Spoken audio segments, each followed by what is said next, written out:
everyone, hope you're having a good day today. Thank you for stopping by. It is good to see you all here. My name is Tyranno Imperio. I am a T-Rex VTuber for those of you who are new, and welcome to my art stream. Hope you all have... I already messed it up, but I hope you're all having a good day today. I probably already said that, but yeah. Hello. And also, let's see, earlier, while I was setting up, I saw, Kohaku,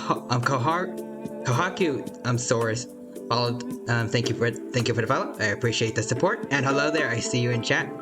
Thank you for the follow. I appreciate the support just now, and I hope that you enjoyed today's stream. And same thing for Dawn. I see you in chat. Indeed, it is time for dinos. So this is gonna be fun. And yeah, there's a little bit of backstory to this. I was looking around earlier on my around my art tag earlier because someone made they made the dino some fan art, and I came across this old thing that I made a while back of me with some other fellow T-Rex VTubers. So I just thought I'd show these here. There's Tiny, aka Tyrannosaurus Tiny on Twitter. There's one for Tara Reizu over here. One for Queen Tyra on Twitter as well. This one's for Dino Sow, though she's gone through a few redesigns. I haven't talked to her in a while, but I hope that she's doing well. And let's see that. Okay, never mind, that's all of them, apparently. Wait. Hold on a minute. Let me see, that's... Okay, no wait, that's all 5 of them already. Just wanted to be sure, but yeah, so I thought, since I met quite a few other specifically T-Rex VTubers, since then, I thought I'd redo it. Well, I thought I'd make some more emotes, or like I can't word, but I thought I'd make some more T-Rex pog face emotes like the Komodo dragon one, but with T-Rexes. But first, I thought I would probably try to upgrade the line art I made for the first emotes, because I do like how it looks, but I feel like nowadays I can improve on it a little bit. And also just want to show you guys who we're going to be drawing today. It's going to be a set of 5 just like last time, so it's going to be Red Claw Draws here, a fellow T-Rex VTuber who's actually going through a re-debut today, I think at 7 PM EST in my own time zone, I believe. So we know exactly who we're going to be rating once this stream is done. There's also, I don't know his exact name, I can't pronounce it. His Twitter tag should be @_T-Rex Dinosaurs, I think. Or something along those lines. This here is Tyranno, a fellow Tyrannosaurus. Well, they're all Tyrannosaurus. I meant specifically, like, they also have Tyranno in the name. And this here is Gararo Brown. I probably messed up his pronunciation, but he recently got some fan art of his dino form, so I thought I'd use that as a reference. And also this was made by, I think it was, hold on, let me look it up. It's Rarsaur, I believe. Let's see. Yeah, it's Ranasaur on Twitter, so words. I'll definitely go check them out if you have the time to do so. And last but not least, over here. If I remember correctly, it's Ricky Rex, with 2 X's, hold on. Yeah, @RickyRex with 2 X's over on Twitter, so definitely go check them out as well. And yeah, that's it up, well.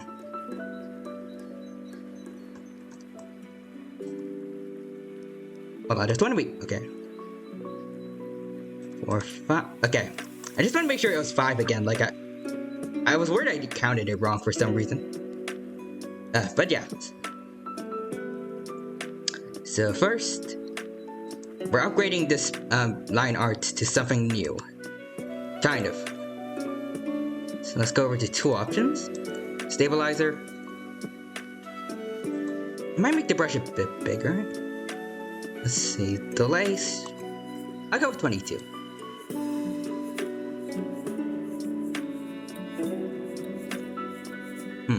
Hold on. Oh wait, whoops, hold on. I'm on the wrong layer. Let's go over here and for the most part, I'm not going to change too much. I'll just be using stabilizer because it'll make the lines look nicer. Plus, I'll change around the eyebrow ridges to make them look more accurate. And like kind of less of just standard theropod eyebrow ridges that I usually give to the dinos that I draw. There we go. I'm gonna start by making the jaws, the lower jaw slightly bigger then. I feel like I want to extend the upper jaw too, because this one seems a bit too, like the lower jaw seems a bit too long to fit with this.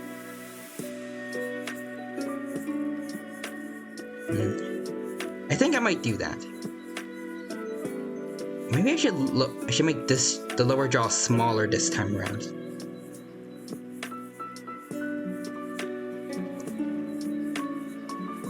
Yeah, I think I'll do the other one. I think I'll make the lower jaw smaller this time around. I think shortening it to around maybe here would be good.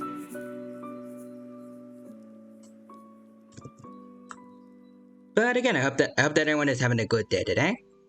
My day has been, it's kind of been slow, but it's not the worst. I'm definitely in an overall better mood than I was during the past few days, when my motivation was a bit down. Alright. Over here now. Alright.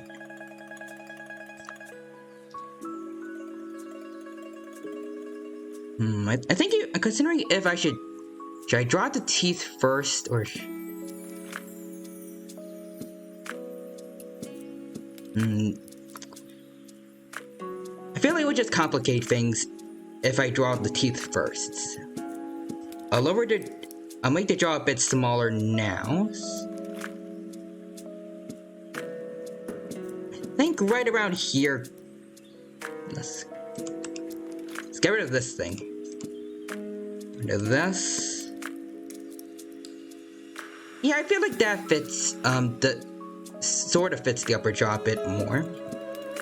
Maybe make it a tiny bit longer. I think this should be good. Nice.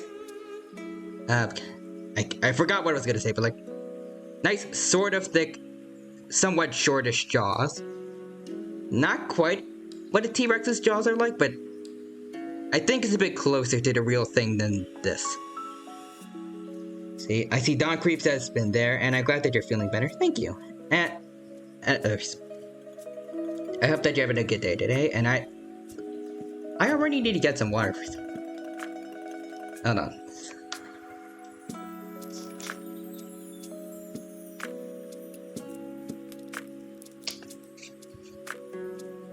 That's better. Alright, let's see. Next, for the eyebrow ridges. I still haven't gotten better at really drawing the scientifically accurate ones. At least not to the extent that I want it to be, but I think I've gotten better at it. So we have this. Then normally I like to do something like this here for the brow ridges. And I think it worked. Oh, hold on. Hello, I'm sorry if I got to mispronounce the name properly, but Hitotsu, Guy, Jinja, thank you for the raid, and for the host just now. Welcome to the stream, everyone. Hope that the stream you came from just now was super fun, and that you all had a good time here, and that you all have a good time here as well.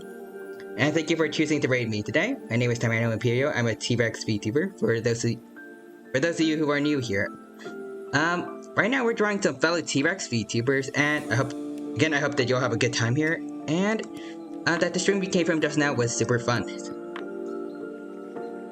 Okay, so Tatsu is fine. Alright, I'll keep that in mind. And also, before I forget, put this in chat. So I finally got some shout out commands working. And I see, oh, you were also doing some art for the stream we came from just now. What were you guys working on, if I may ask? And whatever it was, I hope that you all had a fun time there at your last stream. Yeah, okay, that's good to hear. So right now, I already said it, but right now we're drawing some fellow T-Rex VTubers, because I did do that a while ago, and I've met plenty of other T-Rex VTubers since then, so I thought I'd kind of revisit this whole thing, and also upgrade the line art I had for it a little bit. Yeah, so it's just some random sketches. I see. Well, how did they turn out? Well, and I would love to go check them out after the stream when I have time.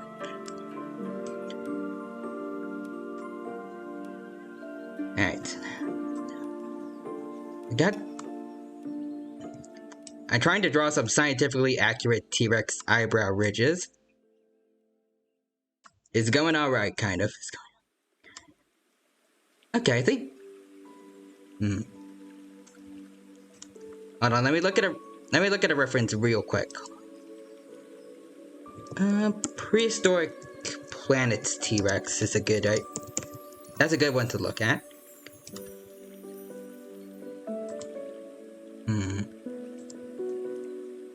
Oh, here we go. Just want to credit everyone. This is from Prehistoric Planet. Definitely go check out that series if you do have an Apple Plus TV subscription, which I unfortunately do not. So I've yet to officially see this documentary, but it's really good. Let's see.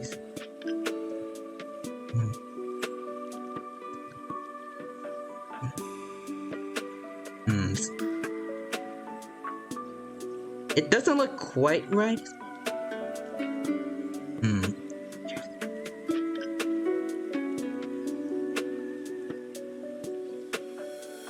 Maybe we extended it around here. Hold on.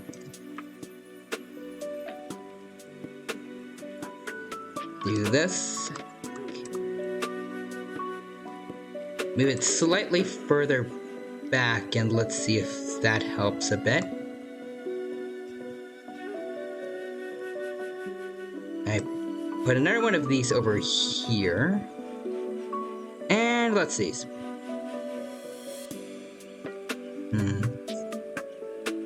Okay, I think it's not bad. I'll take it, but maybe I'll change up the look of this one.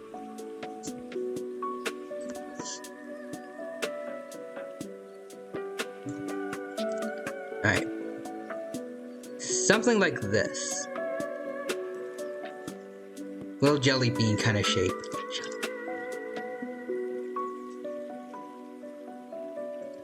Hold on, nope. There we... Okay, you know what? I'll take it. Alright. And now for the eyes. Let's see it. I think I'll put it over here this time.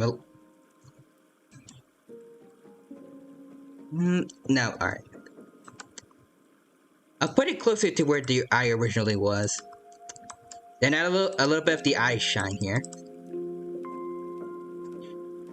Hold on. This one needs to be a bit bigger.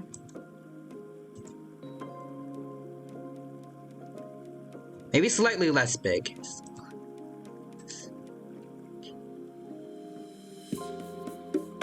Alright. I think this one works.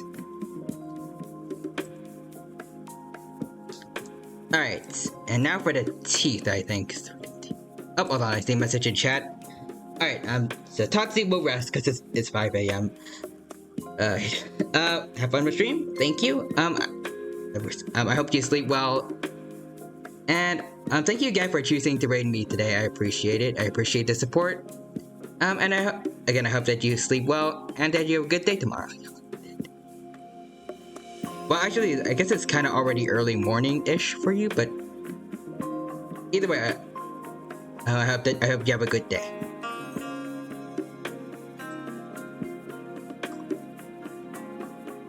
Alright. gonna make the teeth a bit sharper this time around.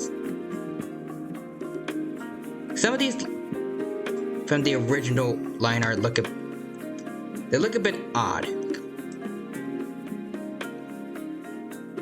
I'm gonna try to go for the,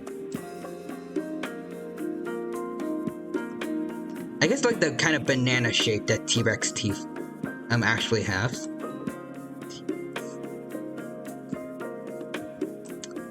Hold on, we can do this. Okay, it looked good, but I want it to be a little thicker.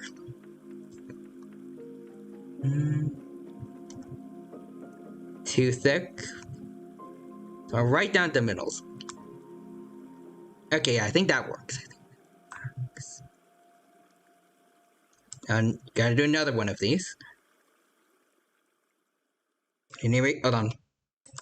Just check, make sure I'm on the right layer. Okay. I need to sharpen this one here. Yeah, that's a little bit better. This one too. Alright, that's better. Now I need to put one over here.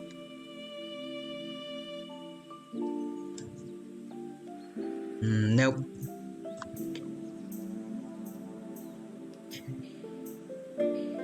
And I'll get rid of this. Alright, I'll take that. I think I hear. Oh, I feel like I hear a lawnmower outside. I don't know. Oh, and I see the emote there. Hold on. It's Tatsu. I need to get that ingrained in my mind. I'm not the best with names, but I try my best to.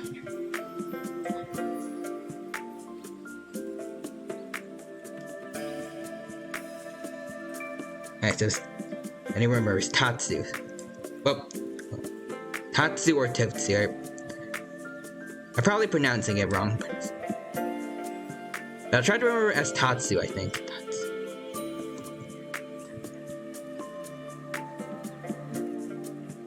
Alright, let's get to it. Alright. There we go. Sort of. It's. Alright.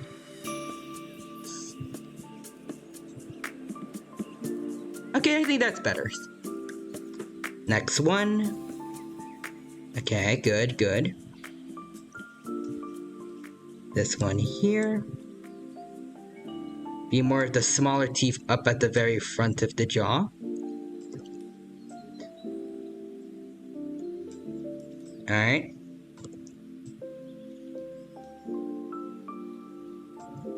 And last one. And then we have to completely change it. Alright, hold on. Okay, you said it right. Alright, thank you. Alright. I need to compensate for shortening up the jaw a bit here. Actually, hold on. I can just do this. Okay, it doesn't quite work out, but it's. Hold on. It sort of gives me a frame to work with. Alright. So right over here.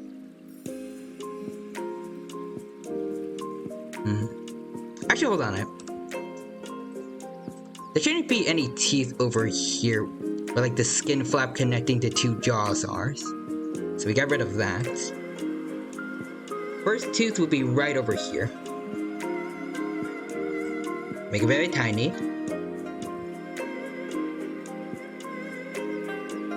Alright, and then put another one right over here.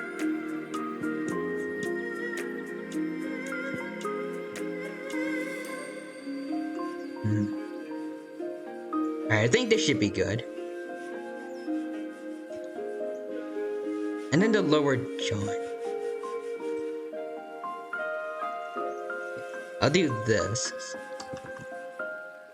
It looks a bit odd though. Maybe if I did this instead.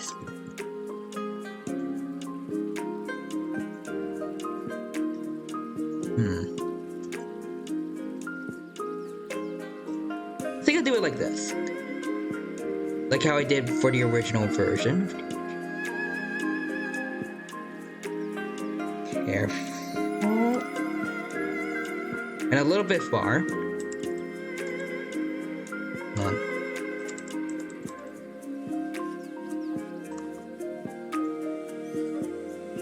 Connect them like this. And hopefully it'll look good. Yeah, okay. I think it's alright. And just want to... Should probably be naming these layers so I always remember. Keep forgetting to do that.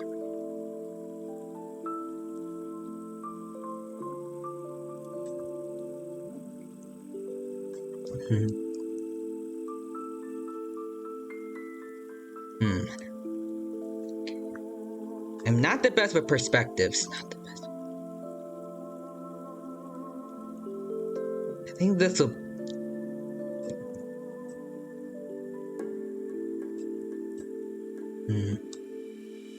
No, okay.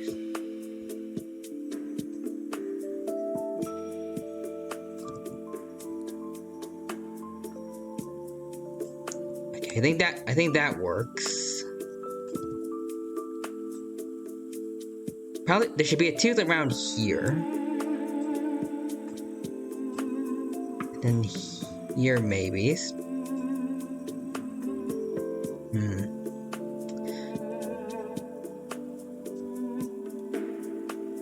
And then this one looks out of place.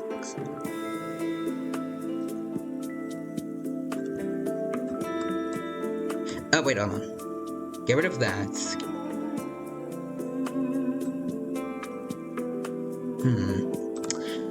Alright. Okay, so because of how the jaw is, maybe some of them should be more like faced like this.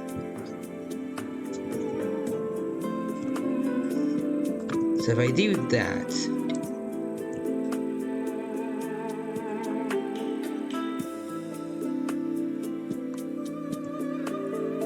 And I just have to do this on another layer just to be safe. Put this here. Nope.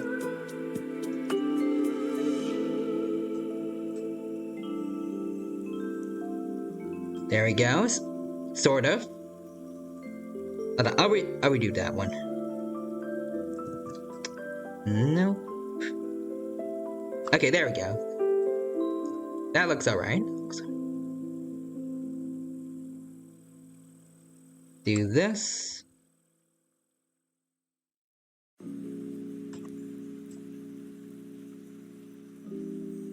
Okay, yeah, I think this looks alright.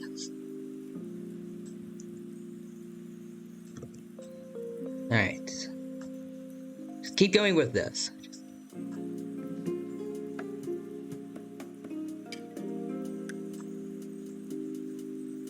Alright. And now we can move on with the other teeth around here. I want this one to be a bit more curved upward though. No. Okay, this kind of works. Alright. Look.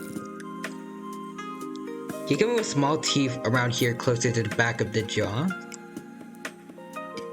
Larger ones over here in the middle. So maybe something like these.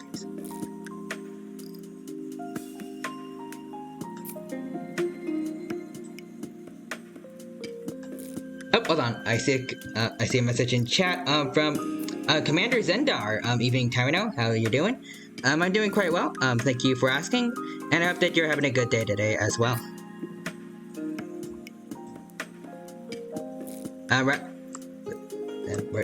Right now, I am trying to draw fellow T-Rexes, and I'm starting by kind of changing up the line art I had for the first time I did something like this over here with some fellow T-Rex VTubers including myself over here. So mainly, I'm kind of shortening the lower jaw a bit, so they kind of fit with each other better.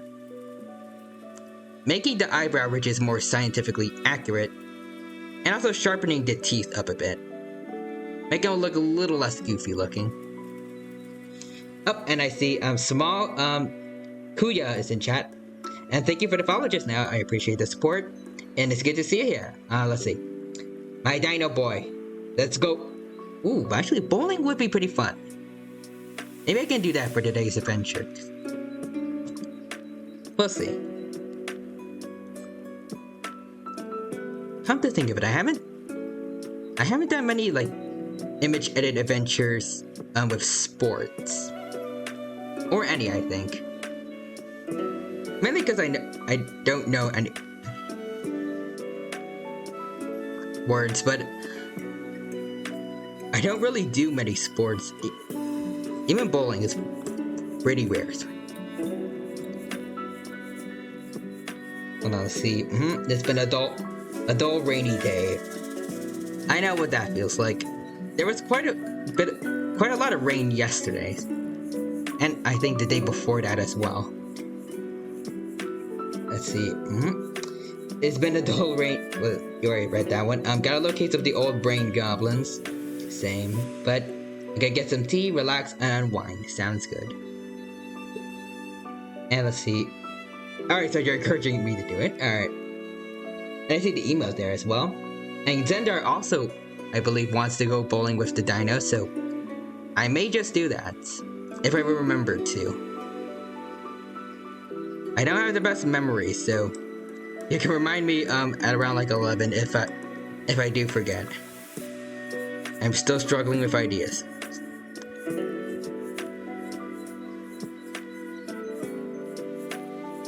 Let's see. So next we go over here. So the lip flap is over here. Start adding new teeth right around this area here. Oh, hold on. More messages. Don't get me wrong. Like, as rainy as it is, it's still unbearably hot.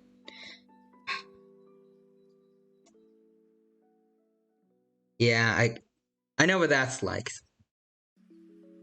Honestly, the summer weather around here is a bit much. I tried to get a fan working here, but well, one, it'll probably, you guys will probably hear it in stream and it will be pretty annoying. But also, Lucas, he didn't like it when I tried turning the fan on. He started barking at it. So, I mean, I still have it in my room, but I've decided not to use it. For the sake of my doggo.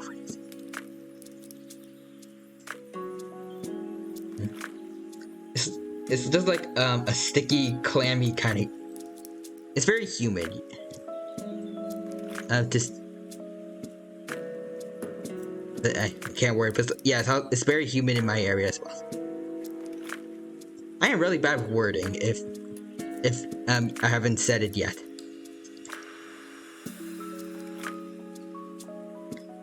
A nice drawing, by the way. Thank you. And if you're too hot, dude, just use the. I mean, like I said earlier, I don't want to upset the doggo. Or anyone else, like my neighbors, if he barks a bit too loud. Or get like a cold compass and plenty of water. I do have a water bottle right over here next to me. So I can always resort to that if needed. And that is true. Overheating is no joke. I don't know if I've ever gotten. No, I've definitely gotten sunburn before, at least as a kid, but I feel like it's been a while since I've gotten actual sunburn. Because I'm a good dino and normally I use sunscreen when it's too hot out. Normally. Occasionally. Maybe. Hold on. Okay, just want to make sure I'm on the right layers. So I can do what I wanted to do and move this tooth a little closer to the other one. And actually, I don't really need this line art over here anymore. The rest I can do on my own. Let's do that.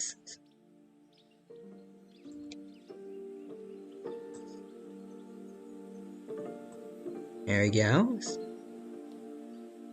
I'm probably giving them a bit too much teeth. I'm not sure. I probably could have like looked around on Google and see how much teeth a T-Rex actually has on each jaw, but you know what?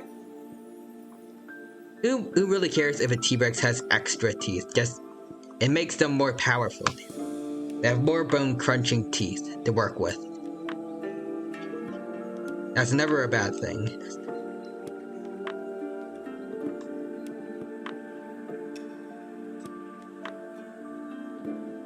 Nice. Let's get a few more bigger teeth in here before we end up closer to the back of the jaw where all the teeth are usually smaller.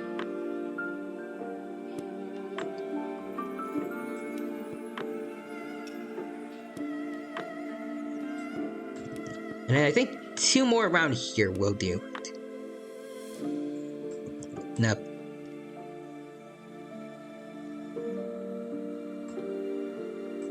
Okay, that looks good.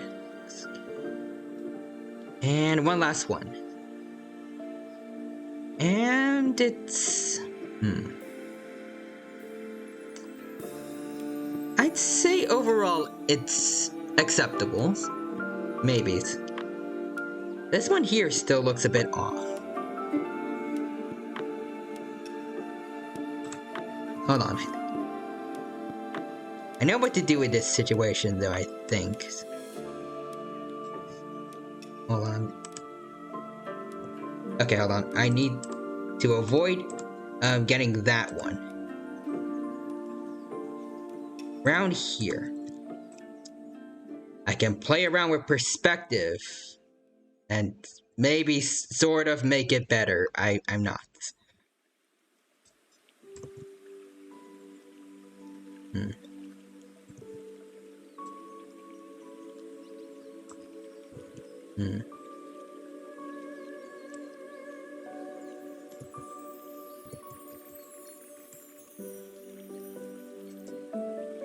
Yeah, no warping. I already know warping is not going to be a good idea.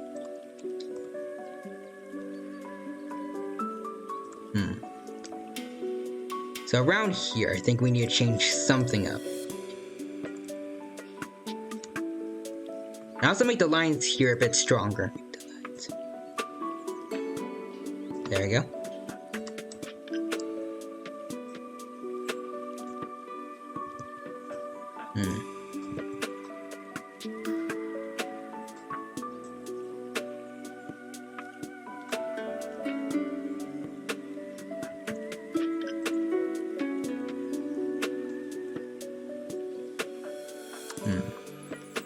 Okay, around here. If we erase these.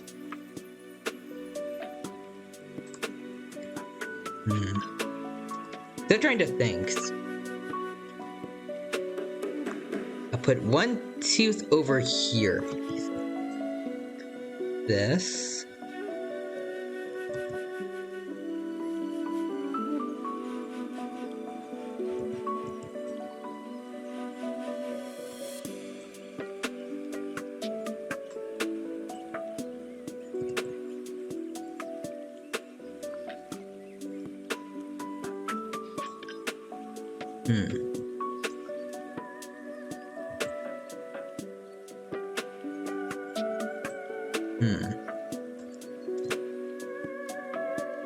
Like I said earlier, I am not good at playing around with perspectives like this.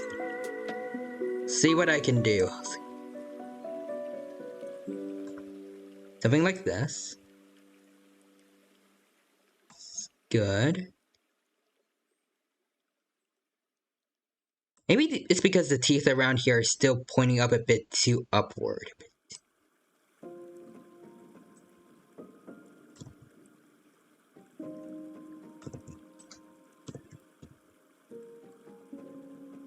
Hmm.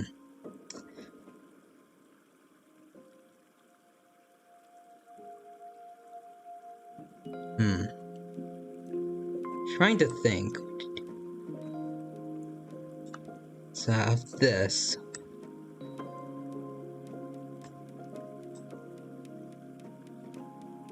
Put this here. And this. Nope. Hold on.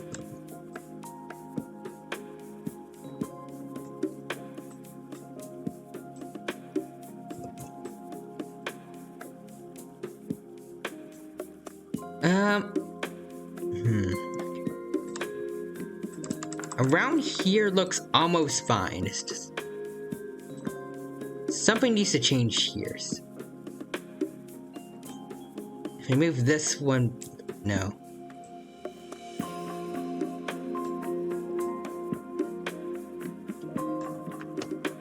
Okay, let's see. I think this is good. So then, alright, hold on. So I copy everything here, and then I'm going to merge it all together. First, I need to get rid of a few things.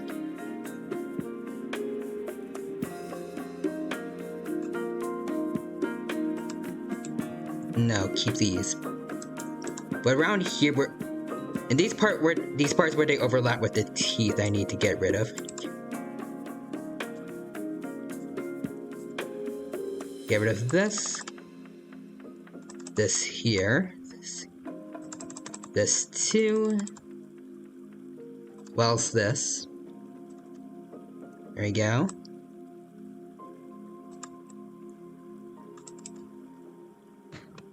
And I'm going to try and move my mouse a bit further away, just in case. The clicking noise is a bit annoying to anyone. Alright.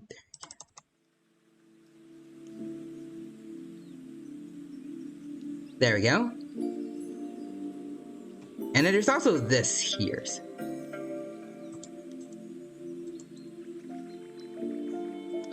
So get rid of anything overlapping this tooth. Alright. And I think this is a okay kind of update to its new look. Get rid of this as well. And alright, I feel safe to merge everything together now. And now we can officially begin drawing the fellow T-Rexes. So first gotta hold on. So let's see, Tyrannosaurus, new line art. Gotta keep that in mind.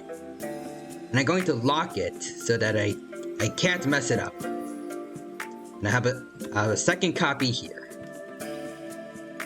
And then I can use this for Red Claw draws over here. Alright. So let's begin. Let's see.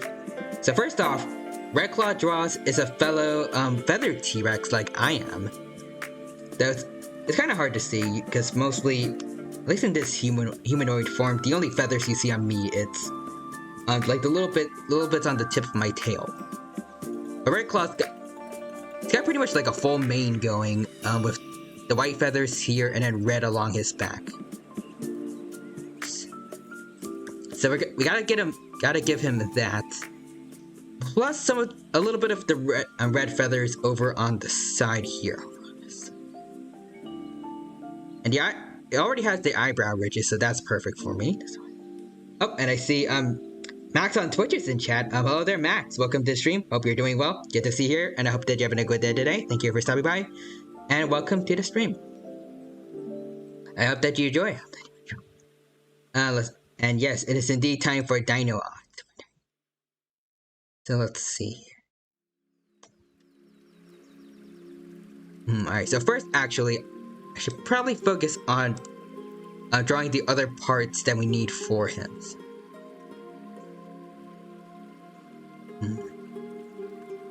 First, we're going to have we're gonna have to do the extra feathers. Nice. Something like this should be good. Actually, no. Okay, so they don't quite overlap with the jaws.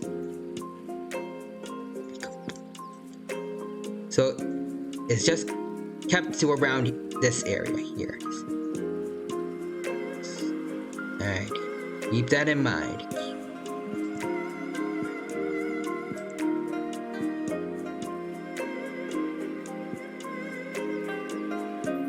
Now this looks awkward.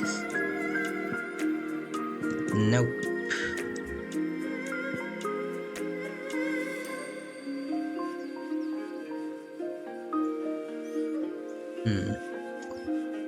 Alright. So I'm going to fix that up definitely because that one looks terrible, but the rest of it looks pretty good, I think. It's acceptable. Maybe we can just do this.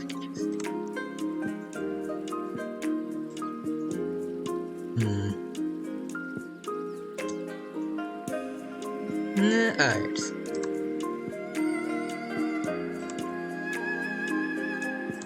I'll get rid of this area around here and then redo that.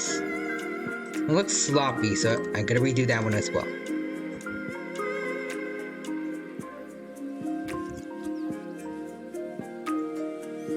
A little bit better.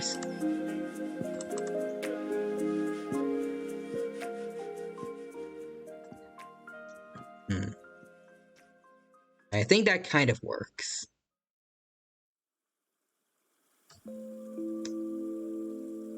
And now for the mane. So let's get some extra large, like extra spiky kind of feathers here. Very exquisite head feathers for exquisite. Yeah, those look good, and they go down to underneath the red ones. So I shall do just that. Right over here will be good.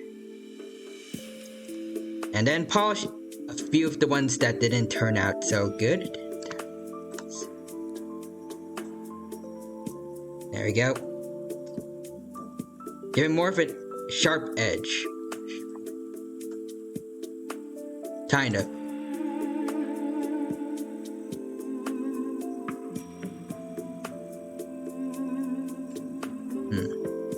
Around here looks a bit odd. Fix that. On shop.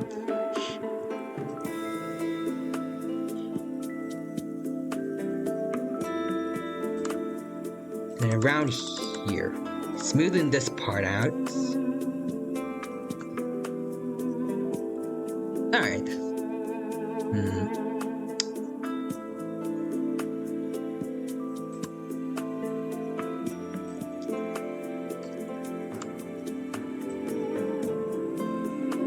Hold on. See, but I think I want this one to stick out a bit more, actually. No. Get rid of the... I'm gonna fix up the bottom part here. Yeah, I think that's better.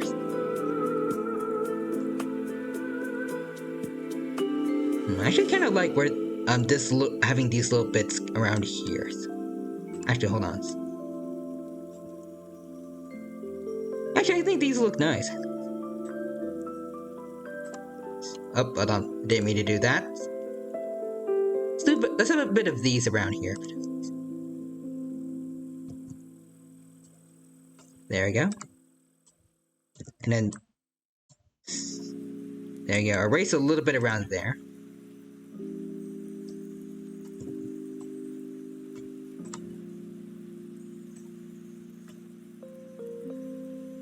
Okay, yeah, it looks good. And it kind of helps makes each one stick out from the rest.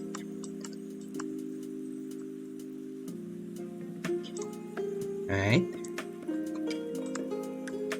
I don't know why I keep pressing the wrong places. That sounded weird. Nope. Brush smaller.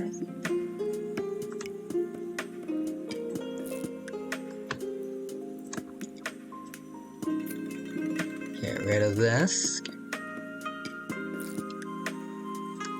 Little bits of it anyways. This as well.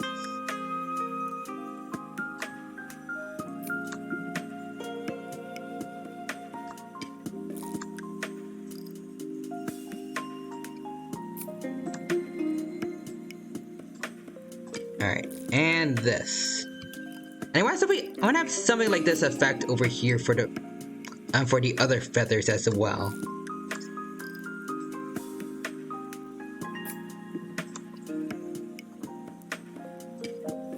Alright, here we go.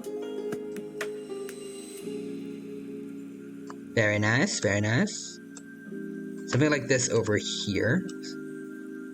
Nope, not that, not that. Anything but that. Alright, there we go. Alright, that looks a bit better. I have something over here.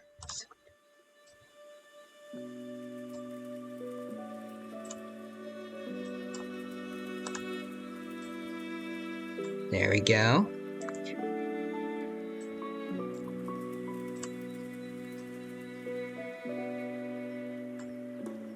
And let's see, we're pretty much done, alright.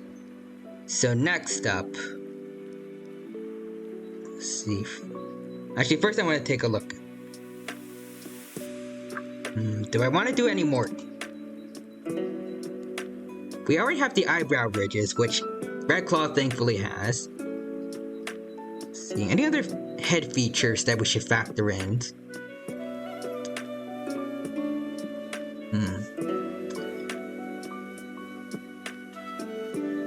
Actually, these here, like the ridges around his nose, are a bit prominent. I want to see if that's the thing he normally has in his art or not. If it is, I want to add that in. Let's see, Red Claw draws. See some more art of his dino form. Ooh. Let's see. Okay, I'm looking around his Twitter page. Those do seem to be pretty prominent, so I want to have those show up a bit. Let's see. So we gotta do a bit of extra work on hold on.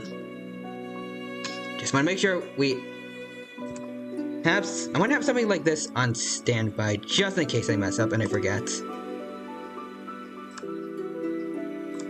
Alright. So right now,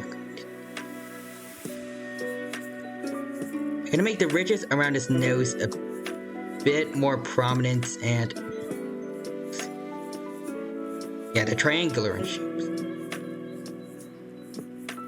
Where does it end and start? Actually, hold on. Red Claw draws. Okay.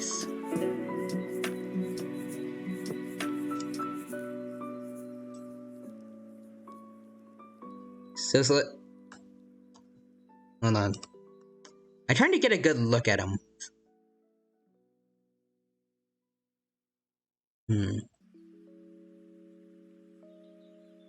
There's not much that looks that kind of fits like the perspective that I'm looking at it from.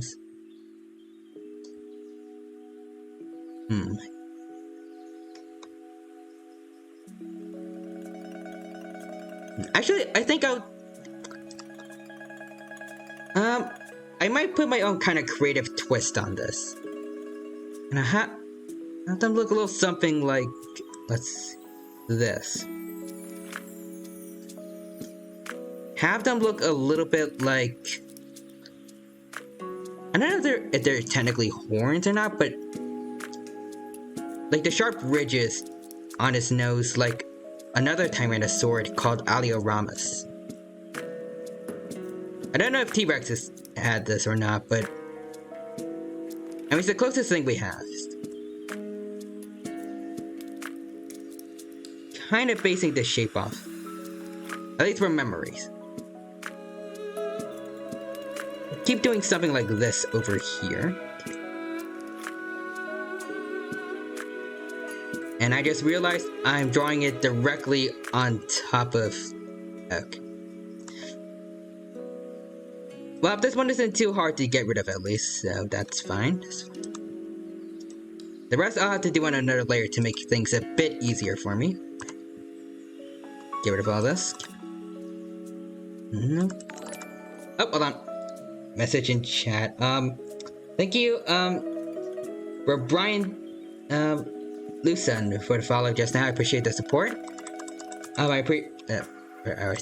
appreciate the support. Thank you for the follow. Welcome to the stream, and I hope that you're having a good day today. And also, excuse me for a sec. There's a bot in chat we need to get rid of. Hold on. Goodbye. There we go.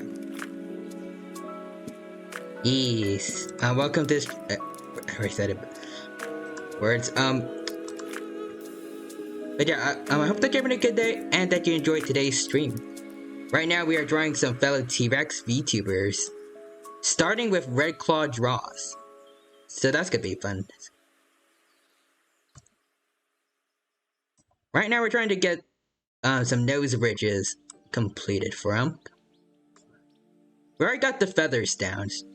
It's just this part over here. It's just this one. I'll have it stop right here. And then erase everything that's overlapping with it on this layer here. Well, that's... Oh, nope. Ignore that. Leave that be. Everything else has to go, though. Nope. There we go, that's better.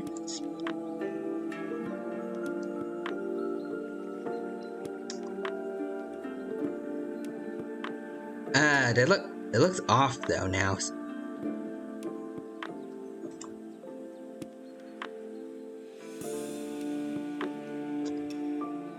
Hold on. Wait, hold on. Put everything back. Let's get to the more triangular shape that they had before again. I think that'll make it look better. So more triangle shapes. Yeah, something like this.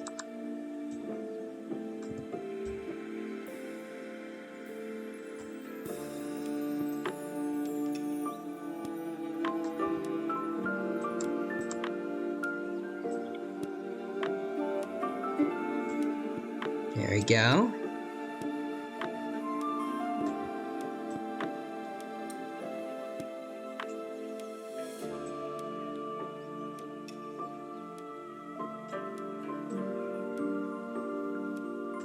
There we go. And I realized I drew it on top of the wrong layer again, but it's fine, it's fine. It'll make the cleanup work a little more difficult, but we can manage.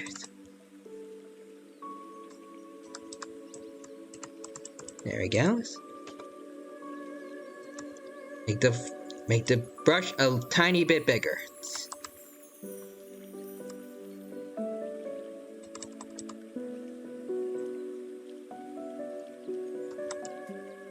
There he goes.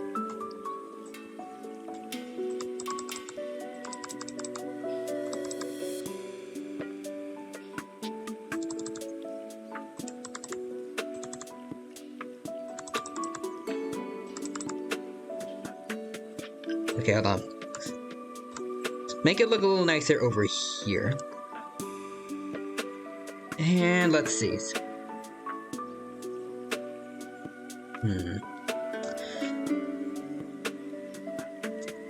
No, it's Still something looks off about it.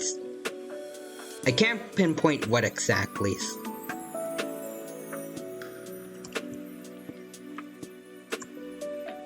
Hold on.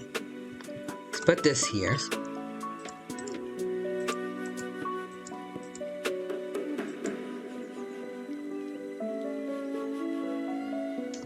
Alright, let's see.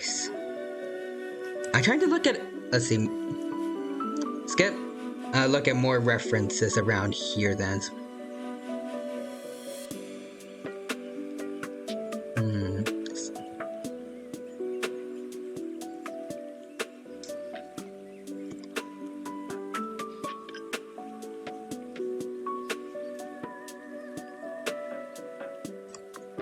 Alright, let me see.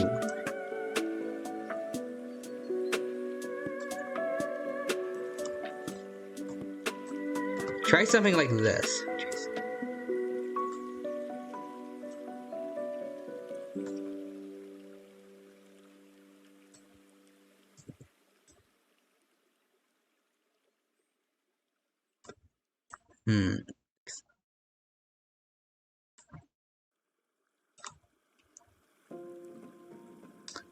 Maybe make the top parts a bit sharper. And then we can see how this looks.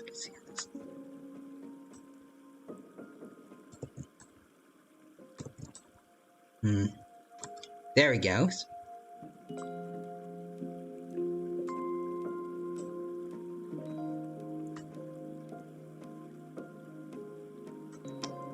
A little sharper.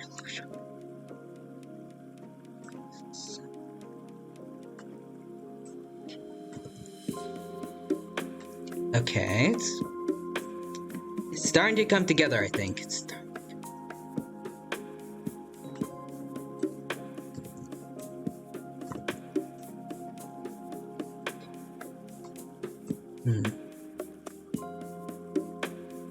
Actually, hold on.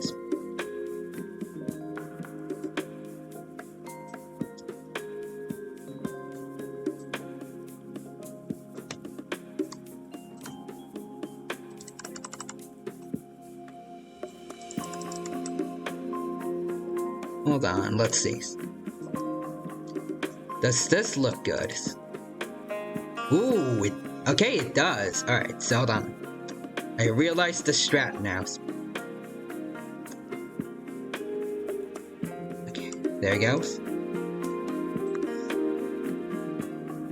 Let's make it look more something like this.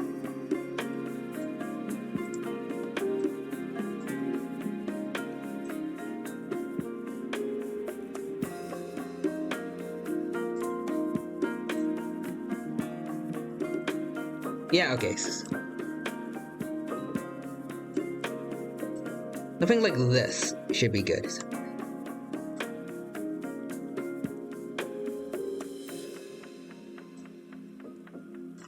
Alright, and then get rid of this stuff over here. And then it should be good, hopefully. There we go. Hold on. Over here, we need to fix it a bit. Teeny tiny bit. Nope, hold on. Over here, still needs some work. Okay. Alright, now I think we are good. So, hold on.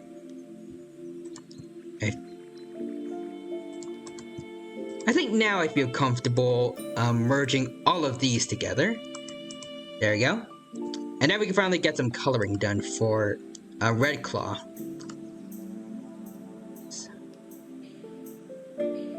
Alright. So first, well actually, hold on. Let's get rid of the, hold on. Keep saying hold on.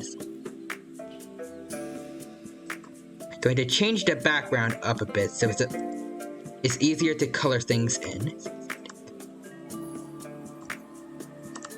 Then we're gonna give him the white feathers that he needs.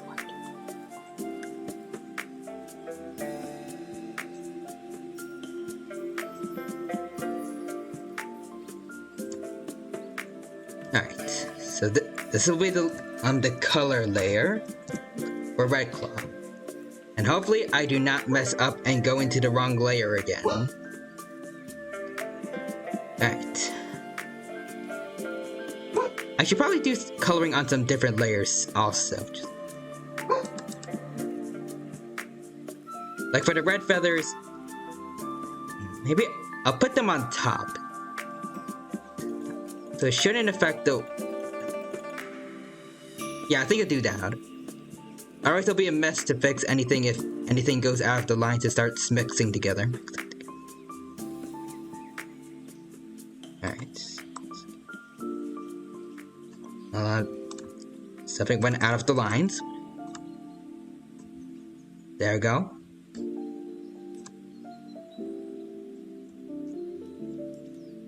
Good, good.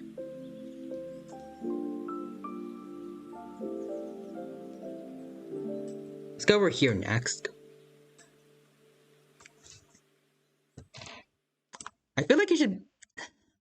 I'm trying to come up with ways where, like, just bits of small talk while I'm drawing to it.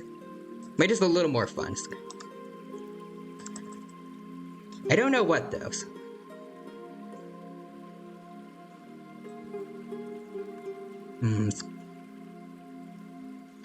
Trying to think.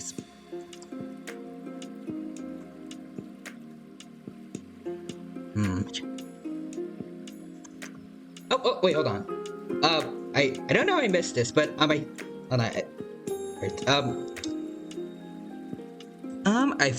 For some reason I don't think the alert box went off, but I see Loot Moth has joined this has followed is joined the stream and has followed just now. Thanks for the follow just now, Loot Moth. I appreciate the support, and it's good to see you here. Hope you're doing well. I could have sworn I was just following you. Well, I could have sworn I was following you. That is odd, but either way, I appreciate the support, and it's good to see you here over on Twitch. And I hope that you're having a good day today, Loot Moth. Right now, we are drawing T-Rex VTubers, starting with Red Claw Draws over here. Who I believe is actually doing... He's gonna do a re-debut stream over, I think 7 p.m. ESTs. So, I'd assume he'll still be streaming by the time I'm done, so we're planning on rating him afterwards. But yeah, I hope that you are doing well, friend. And in the meantime, I was also trying to come up with ways to, like, do a bit of small talk, because besides that, it's kind of just me, like, kind of just, like, saying my thoughts while I'm drawing. It's not that, I don't mind it too much, but I feel like I should probably be talking with you guys a bit more. Make it a bit more fun. See... hold on. I see, Honeybun Hival is here. Hello, Honeybun, welcome to the stream, and I see I'm here to lurk. Alright, that's fine. And also, if you do wish to do so, you can use, I think it's either /lurk or !lurk. Because I finally got, I went into Stream Elements and finally got a lurk command working. So if you want to use that, definitely go for it. And I see, Loot Moth, it's been pretty good. Came for dinos and I wasn't disappointed. That's good to hear. Ah, there we go. The command is indeed working. Honeybun Hival is returning to their den to rest. And thank you for stopping by, dino friends. Hope you have a good lurk, and thanks for stopping by. And if you're still watching the stream while you're lurking, I hope that you enjoy it.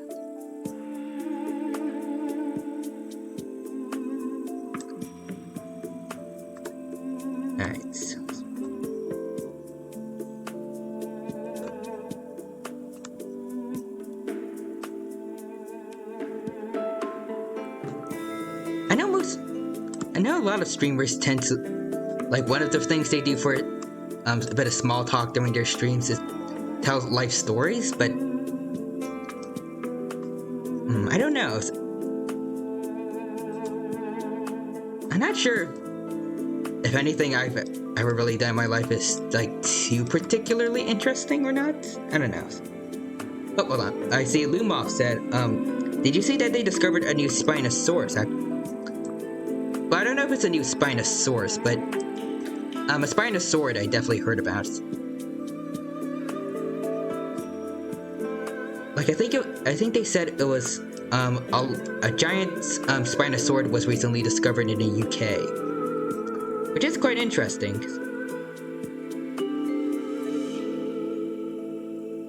I can't word this. Particularly interested if it's a Spinosaurine or, I think, Baryonychine is what it's pronounced as. So basically, I'm just wondering if it's more closely related to Spinosaurus or Baryonyx. Which is what most of the UK Spinosaurids are. Most of them are usually closer to Baryonyx. Including some of the other more recent Spinosaurids that have been found, like things like Ripara Venator and not Ichthyos. It's another one whose name I don't remember, but there are two other Spinosaurids that were discovered, I think, like last year. I remember that they used to be nicknamed like the Hell Herons or something like that. Because how their their lifestyle would be very similar to herons, like with how they hunt fish. Let's see, yeah, that was it. I think they actually found two, a small one and a large. Ooh, interesting. I haven't gotten a chance to actually read like any papers on them, but I do want to do that at some point. Maybe I can do some Dynafacts on those guys at some point. Though I already done quite a few Dynafacts on Spinosaurus, and I don't know if I have enough material to do like a whole week of them. Because that's normally what I like to do with my Dynafacts. Stick to one primary dinosaur family for each week. And with the Herrerasaurids for this week, I kind of already like heavily limited myself with the kinds of dinos I can use, because there's only 4 like fairly definitive Herrerasaurids, whereas the others are, it's kind of hard to tell. So most of my Dynafacts recently have kind of been, maybe it's a Herrerasaurid. Yes. But hopefully, maybe there's some other Spinosaurs I haven't heard of yet that could help me stretch it out to 1 full week of Spinosaurid Dynafacts. I've almost definitely done one on Spinosaurus at this point. I might have done 2 on Baryonyx by mistake. I'm not sure.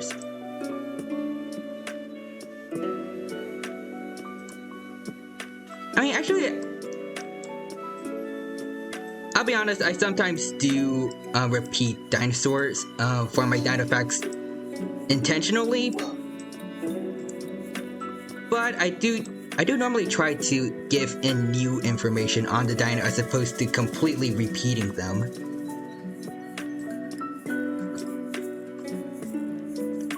Plus, sometimes I try to fill in some mistakes that I did in like previous versions of said Dynafacts, like last week, I believe.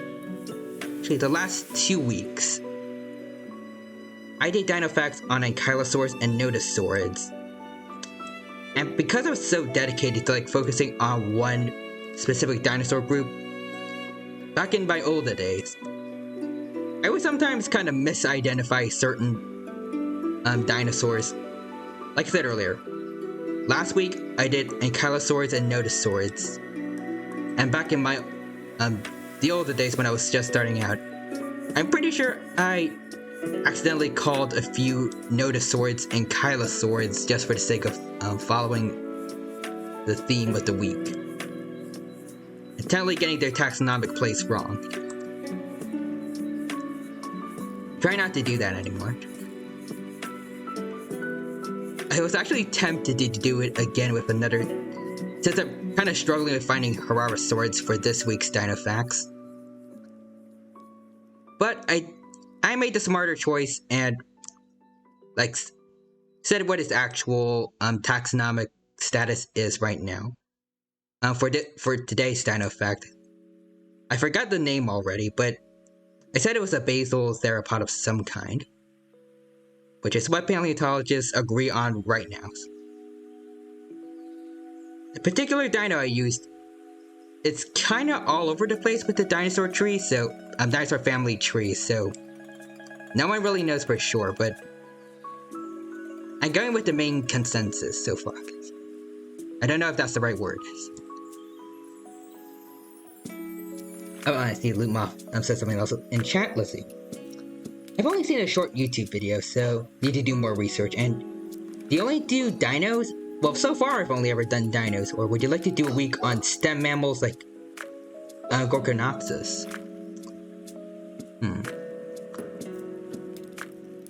Now that I think about it, I have always wanted to go more into other prehistoric animals, because I mean, I've always been a dino lover, but I haven't really given much other prehistoric life much love.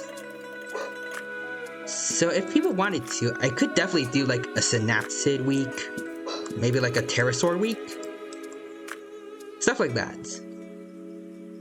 Ooh, maybe crocodilomorph week, because those guys seem to be tied with dinosaurs quite a bit. And what I mean by that is that,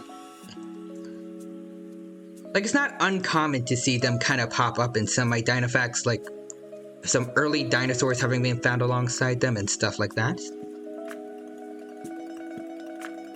I think it'd be an interesting idea. But again, that's really up to everyone else. If you guys would be interested in seeing stuff like that. I've also considered doing something like, I guess, a dino theory fact kind of series where, like, it's kind of the same format as my dino facts, but instead of a dino, I'm talking about like a specific dinosaur theory, like pack hunting, or this one particular thing called raptor prey restraints, where Dromia, like, I'm trying to think of how the word is.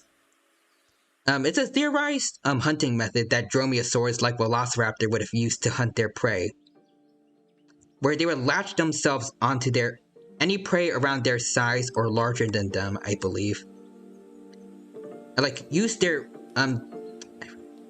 sickle claws, you know, the extra large claws that they have on each foot, to kind of use as like anchors to hold themselves down on prey, and then use their other claws and their teeth to just kind of tear into them. While also, because they're hooked onto them, they use their weight to hold their prey kind of down, like weigh them down, stop them from running around too much and potentially escaping.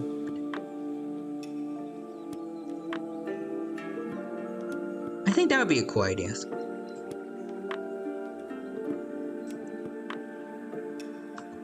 And I was also tempted to do something for like abelosaurid mating dances, because especially with Prehistoric Planet recently, people have started talking a bit more about the theory that abelosaurs like Carnotaurus could have used what were thought to be incredibly useless arms to instead kind of flap about and show off to potential mates.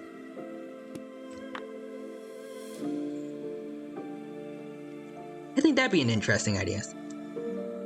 I might have already mentioned something like that for my Carnotaurus fact a while ago. But it'd still be nice to talk about and maybe discuss with people in the replies. I think that'd be nice. Let's see, you could also do an ocean week with mosasaurs, plesiosaurs, ichthyosaurs. I could.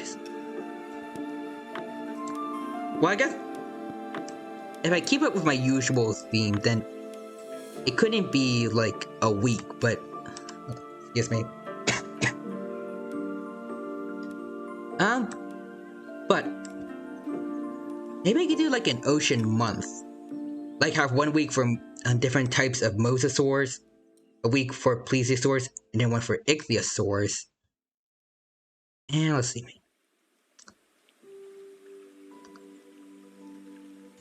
Maybe one for pliosaurs as well. I made some prehistoric fish. Or prehistoric crocodilians. Because there is there is actually that one myth about paleontology that crocodiles have remained unchanged for millions of years, which actually isn't true. It is true that that particular build that body build that we're familiar with for all crocodilians was around for a very, very long time, but crocodilians as a family definitely did not stay the exact same their entire lives. Well, not entire lives, but like throughout the entirety of their evolutionary path.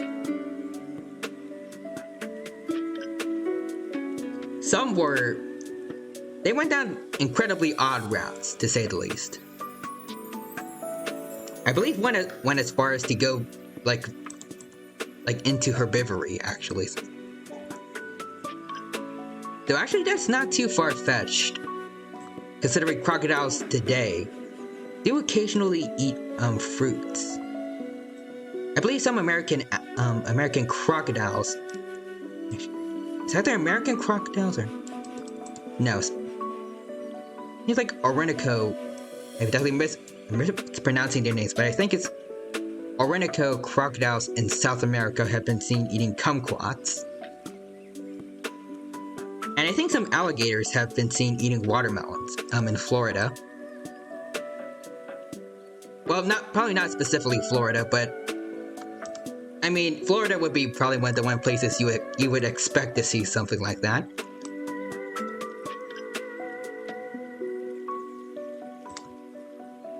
But yes, and it's not just crocodilians that are like that.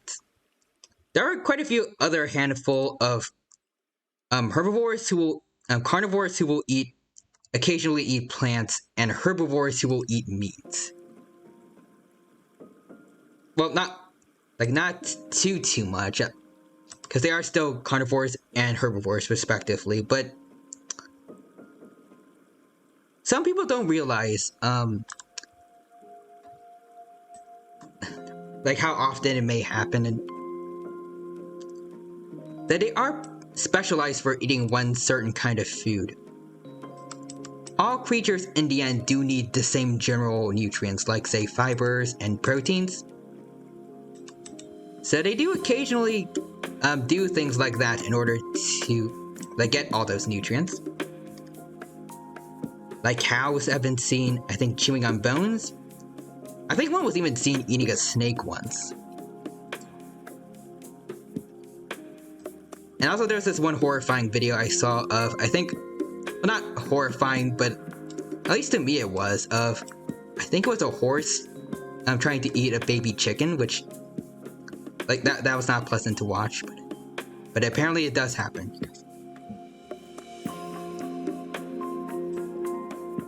I prefer watching those videos of lions trying to, like, gnaw on grass and stuff.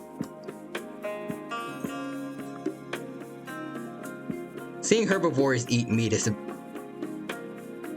bit more kind of than watching a carnivore eat plants.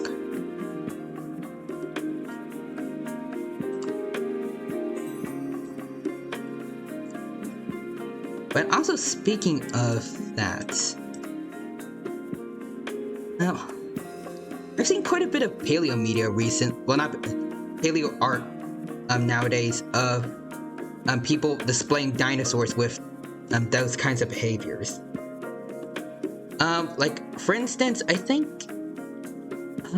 a Dinofact I did for, I think it was Antarctica Pelta. One of the artworks I used included Antarctica Pelta gnawing on bones. kind of like cows do. And I realized I missed a bunch of messages from Lumoth again. I'm so sorry. Let's see. The name escapes me, but a bunch of crocodilomorphs, they returned to the ocean. Ooh, interesting. And there was a croc with hooves that ran down prey on land. I heard about that. I don't know its name though. And yeah, herbivores like cattle and deer will eat small mammals if they aren't getting enough protein. I think deer specifically have been found on camera like eating things like dead birds.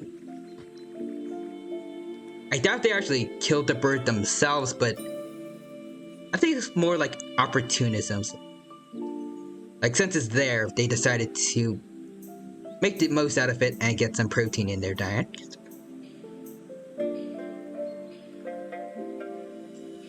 And again, it's not the most far-fetched thing out there that's happened like with like herbivores and carnivores.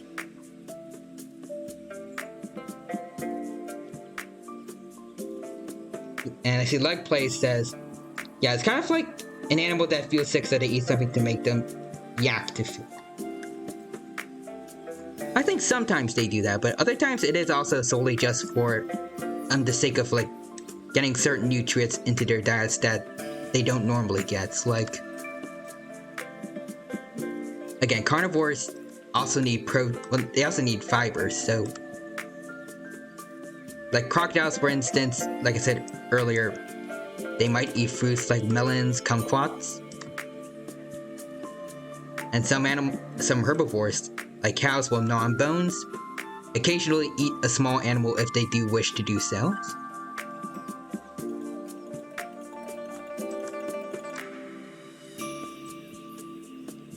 And I'm trying to think of an example.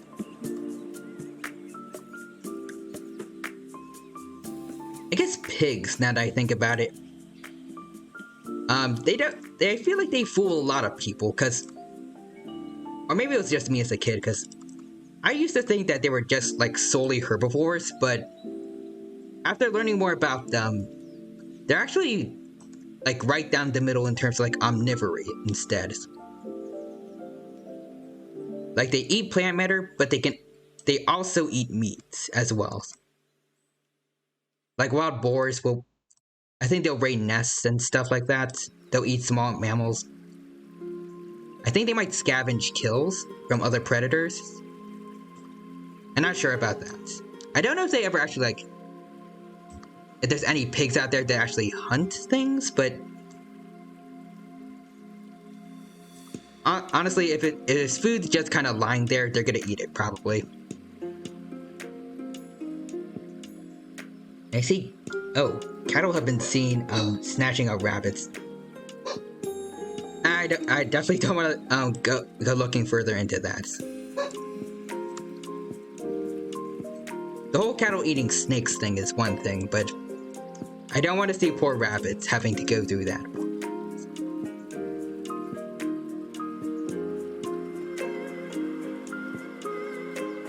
But yeah, all in all, carnivory and herbivory is not exactly, it's not black and white. It's kind of just, are you more herbivorous, more carnivorous, slightly more carnivorous, or slightly more herbivorous? Very few animals, I think, are actually like any one extremes. Except maybe, like, I'd imagine vultures. Because they're fully specialized to eating meat, in a sense. Like, eating carrion, specifically.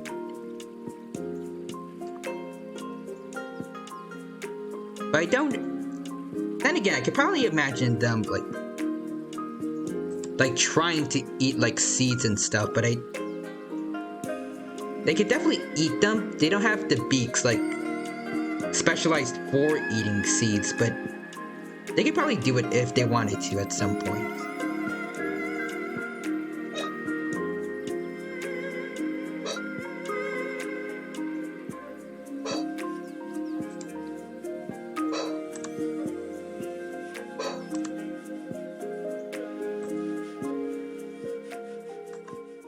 But yeah,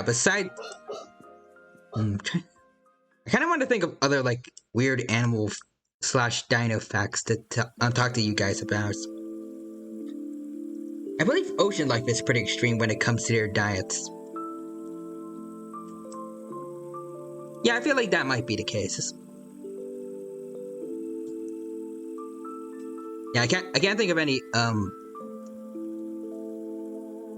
of thing, but and I feel like ocean animals are kind of more set in their ways, where like you probably aren't going to see like sharks eating fruit or like seaweed.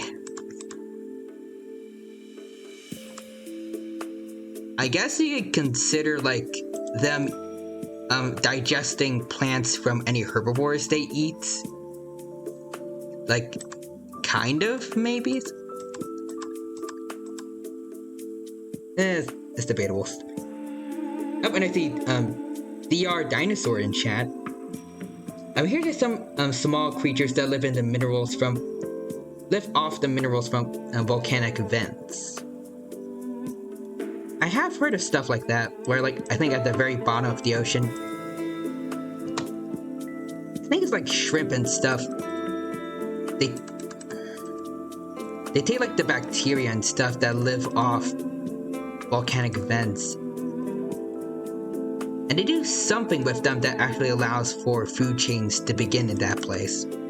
Since there's no sunlight there, it's kind of like the replacement to photosynthesis.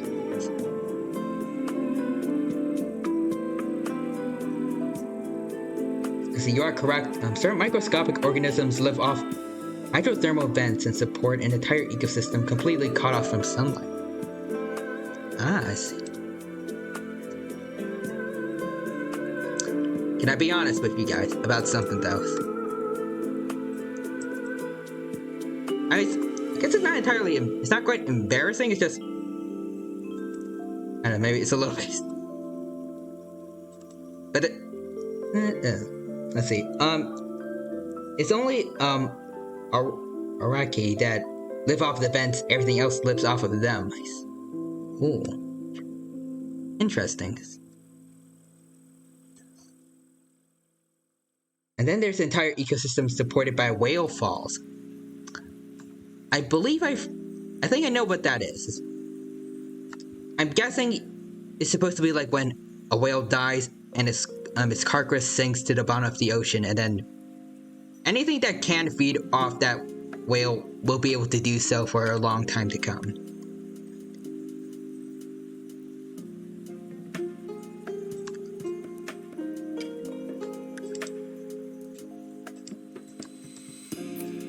Or I might be wrong.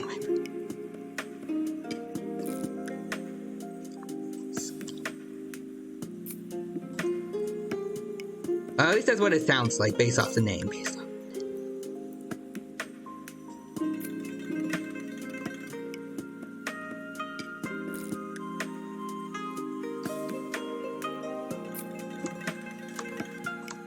Alright. So let's use this tool over here to kind of blur these two colors together, sort of. Make the transition between them more seamless. But anyways, back to what we talked about earlier. Trying to think of other like bottom of the sea life forms, like, just for example, I remember learning about the Yeti crab from the same place that I learned I guess about lots of this stuff actually.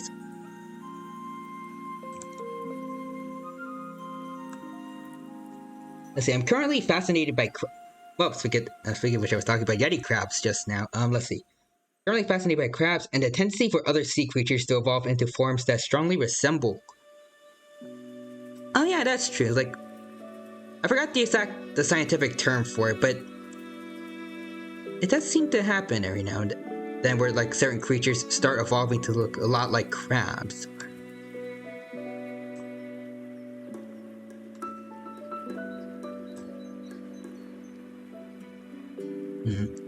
I don't know if this is like a guaranteed kind of thing though, or if it's just a coincidence or not. Let's see, you're right. In fact, some species evolved specifically due to whale falls, while others evolved on hydrothermal vents and adapted to take advantage of the whale falls.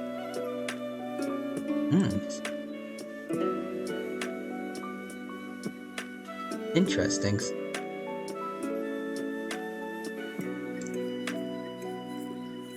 I can imagine that... I'm not entirely sure, but I can imagine that these guys in particular probably thrived during the time of, like, Megalodon and such, when there were predators out there that were actually, like, constantly going around, well, not constantly, but, like, more frequently attacking whales. Whereas nowadays, I feel like most of the larger whales, like blue whales and gray whales, unless it's by humans, they tend to just kind of die of old age, because most predators, except, I think, the occasional really extra brave pot of orcas, not much actually goes to attack them. At full size, at least.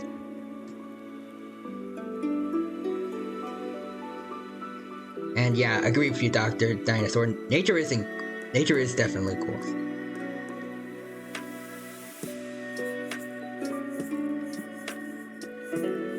Alright, so they're called... I am not even going to try and pronounce those. Because I know I'm going to get that wrong.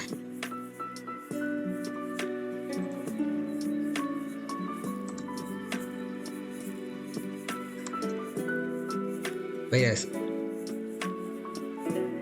Exactly. And orcapods only attack juveniles or once they're near dead already. Yes. That's what I figured, but... I did hear that orcas tend to attack them at, like, sometimes.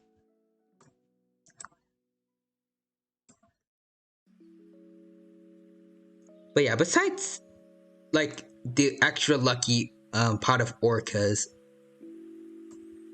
otherwise, for the most part, an adult typical Baleen whales are kind of just fine on their own.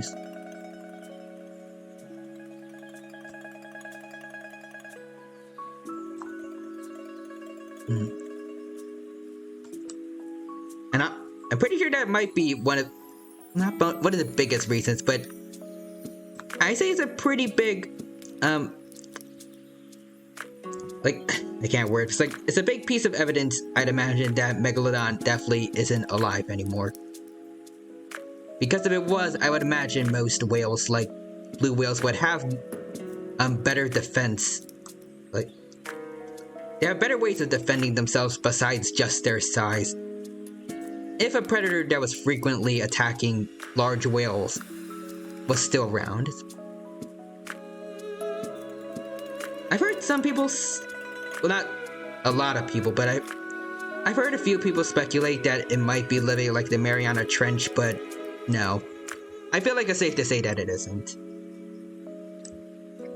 Especially if they're frequently, like, whale hunters. Then they would be hanging around the surface, because that's where their prey is.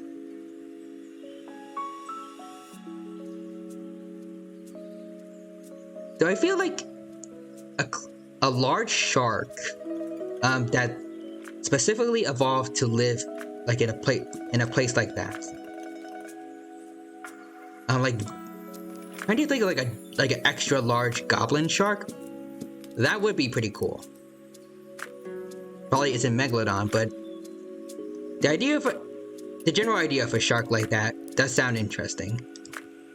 Albeit absolutely horrifying, and if it existed, you couldn't pay me anything to go diving at the bottom of the ocean.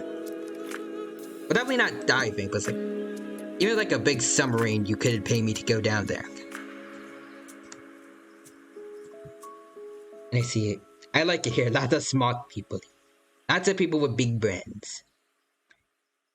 And I see, apparently giant squids attack adult blue whales. Interesting. Especially since I'm pretty sure they also tend to live pretty deep underwater. Definitely not like other creatures at the bottom of the ocean, but I do know a certain predator of theirs has to dive really deep. to get to them. And I agree, Megalodon is definitely extinct, no doubt. It'd be cool, but also absolutely horrifying if they were still around. But I doubt it. But speaking of giant squids attacking adult blue whales, it is kind of ironic that they do attack a certain kind of whale, considering there is one specific whale that actually, I don't know if it specializes in hunting them, but I'd say it's fairly well known for doing so, called the sperm whales. Okay, the only large whale that knows what it's doing, in my opinion. It's the only one that kept sharp teeth and actively hunts prey. Whereas every other large whale, to my knowledge, like switched over to baleen and not hunting, but like just eating up tons of plankton, which I kind of personally don't like, because I don't know, something about like the largest creatures in the world beating off some of the smallest creatures in the world as opposed to other creatures around their size is nah. Yeah, those whales. I don't know if it's okay to say their name on Twitch. Like, I know it's just their name, but like even Twitch right now censored when you said it in chat. Well, it censored it once, but not the other time for some reason. I don't know what that's about. And the estimated size of some of these squids based on the beaks found in the sperm whale stomachs is mind-blowing. Yeah, I heard they also eat colossal squids, right?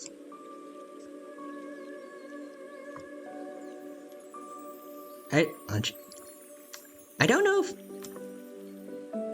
I can't word, but I don't remember the exact differences between a colossal squid and a giant squid, other than I think the colossal squid should be bigger.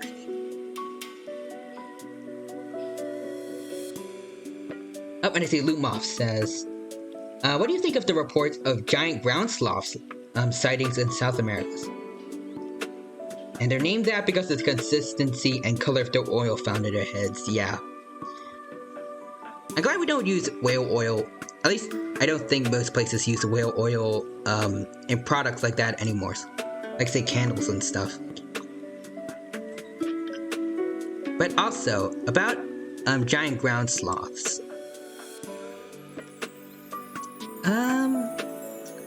I'm not gonna get my hopes up, but I would love to see if giant ground sloths, well, either are making a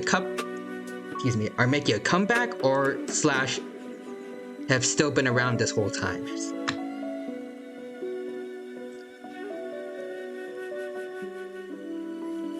Because they are, in my opinion, some of the coolest creatures from like the early Cenozoic.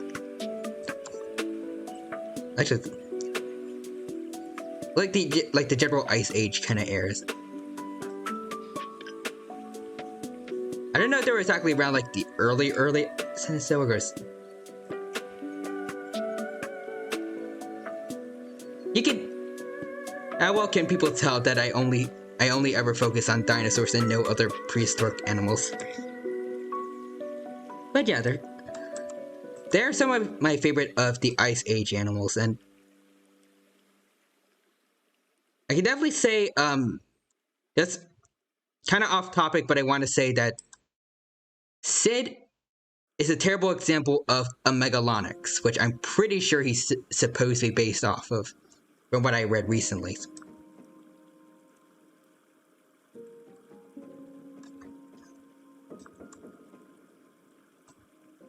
I believe that's how it's pronounced, like Megalonyx, or at least I think that's how it's spelled. There's also the Megatherium, which I think more people know about. Alright, you gotta choose one. North American Cenozoic animals or South American Cenozoic animals?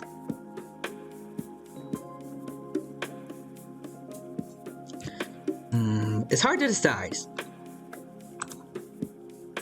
I mean, North American Cenozoic animals, they were, I believe, the ones to prove that they were the superior ones. I believe, I'm not entirely sure, but I think it was when North and South America connected and the North American Cenozoic animals were able to migrate over to South America and then outcompeted most of them. But at the same time, I believe it was South America where I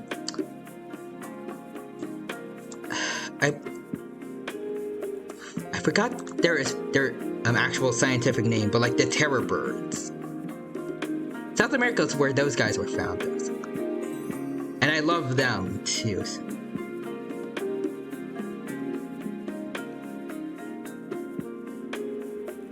I don't know.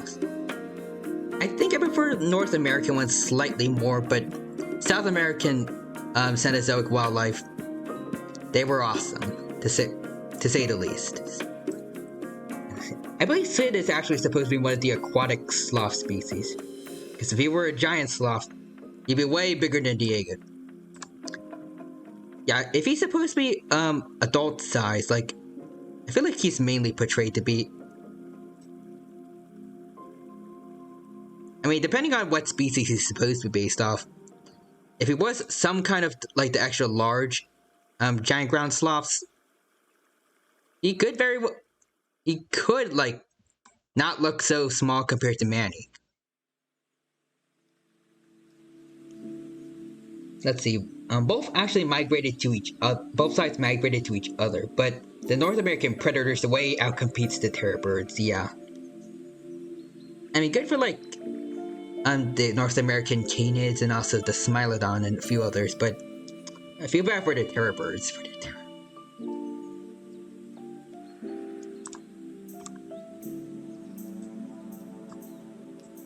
And South America had superior herbivores. Ooh, interesting.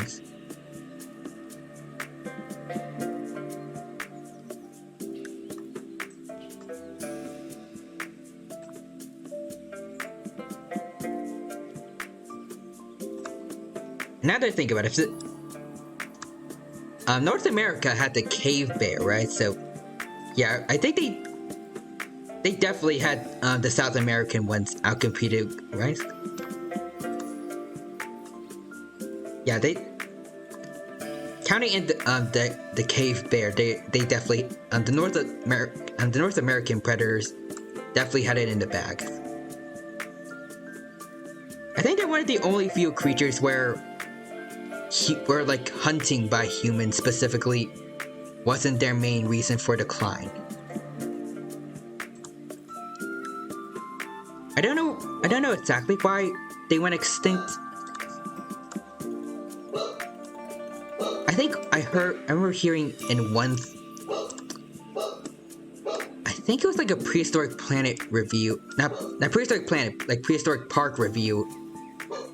They said like someone said one of the main reasons that they went extinct is because humans outcompeted them for caves. So they were losing places to raise their cubs and things like that, I think. Oh, and I see, hold on. We have another bot in chat. Hold on. Let me just get him out of here. Bye-bye, sir.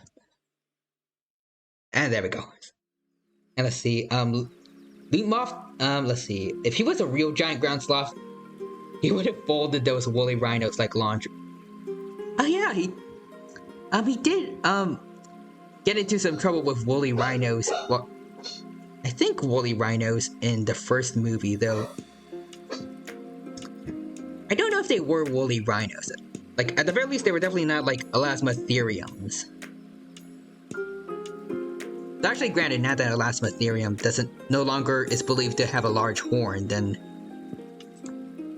I don't remember their horn shapes exactly, but maybe one of them could have passed for an elasmotherium nowadays. I'm not sure. But also, hello there, Gararo Brown. Welcome to the stream. Hope you're having a good day. Thank you for stopping by, and welcome to my art stream where we're drawing fellow T-Rexes. Hope you're doing well. And actually, it's a funny thing that you're here because I actually selected you to be one of the 5 T-Rexes that I'm going to be drawing today. And I'm planning on using this artwork of your dino form here that was made by, I believe, Ranosaur on Twitter. I can't word. Yeah, I wanted to use this artwork here, made for you by, I believe, Ranosaur on Twitter, as a reference. I hope you're okay with that. Oh, hold on. Wait, I thought we had fossil evidence of their horns. I believe we do. But it turned out that, at least from what I remembered, I think it turned out that their horns are actually a lot smaller than we thought. Like, the extra large unicorn kind of horns that Elasmotherium used to be interpreted with, they're now a lot smaller, I think. Or might not have actually. Hold on. I want to look up Elasmotherium nowadays and see what people are thinking. Yeah, most interpretations give it, at least in the olden days, used to give it like an extra large horn. But trying to look up some paleo art of Elasmotherium now.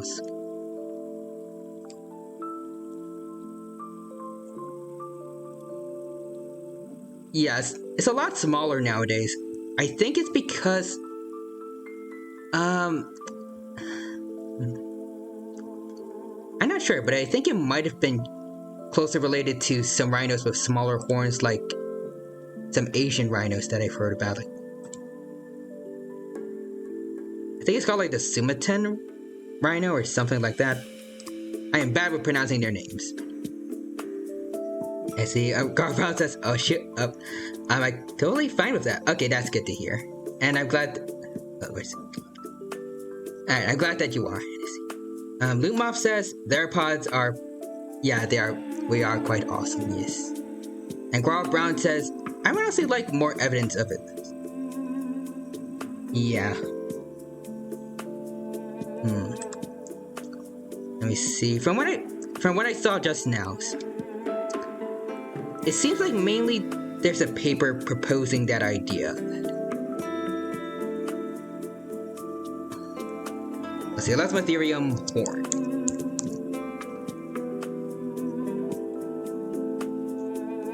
Yeah, new paper proposes that Elasmotherium didn't have a big horn, but more like a boss on his horn. Okay, interesting. So I guess it's kind of like a Pachyrhinosaurus kind of situation. Speaking of, actually, it's kind of like the opposite situation with, well, not really the opposite situation, but something similar with Pachyrhinosaurus, where everyone knows that it doesn't have like a large horn, but instead a nasal boss. But instead, but there are quite a few dinosaur documentaries out there that give it a horn for whatever reason. Lumoff in chat says, the artists back in the day probably just embellished them to make them seem cooler. Possibly. I like to think maybe it was just like they used like body size comparisons to kind of estimate how large the horn would be. I mean, based it off like maybe the white rhinoceros, which actually did have a large nose horn. Just giving them the benefit of the doubt. If anything, it could be like a Sumatran rhino where it had a horn, but very small. That's kind of what I'm thinking, and it seems like that's what other paleo nerds are thinking too, based on what I'm seeing of some paleo art from more recent times. There's also quite a bit of speculation as to exactly how big the horn would be if it did have one, and the shape.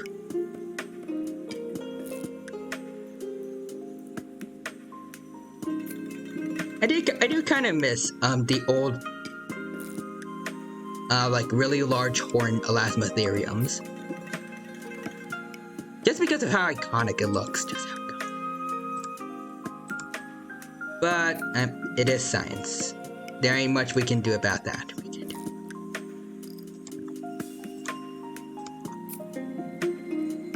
Oh, but also we still have some art to do, so I gotta focus on that a bit as well. And I really forgot to give them a tongue. So we're going to have to kind of make one on the fly. Hold on. Alright. Put it on a separate layer.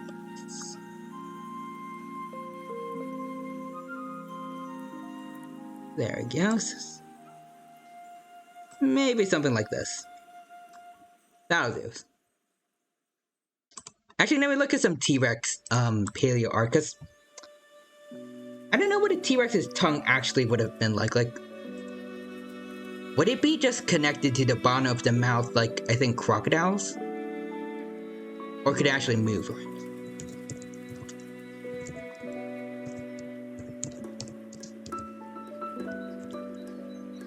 I mean, I doubt anyone knows for sure because it is soft tissue, so I doubt anyone has, like, direct fossil evidence of it, but just in case.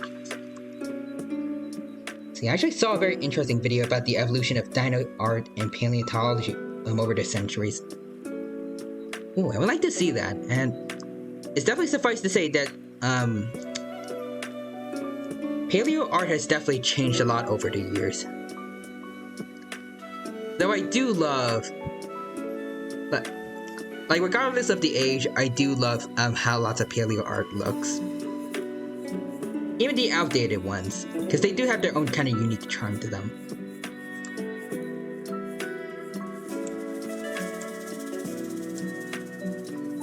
Let's see, and also, I believe it's because its closest living relative is the Simenotron rhino. Or I might be thinking about the woolly rhinos. I think that's its closest relative.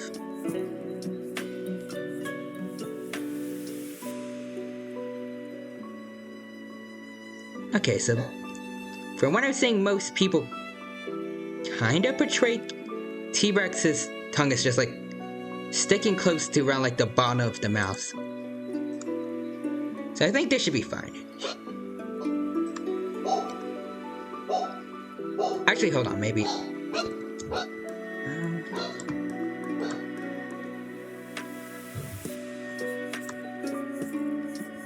Maybe something like this would be more accurate. There we go, I think that's better. So we also need to kind of, hold on. There we go. We also need to attach this over to these versions here. There we go.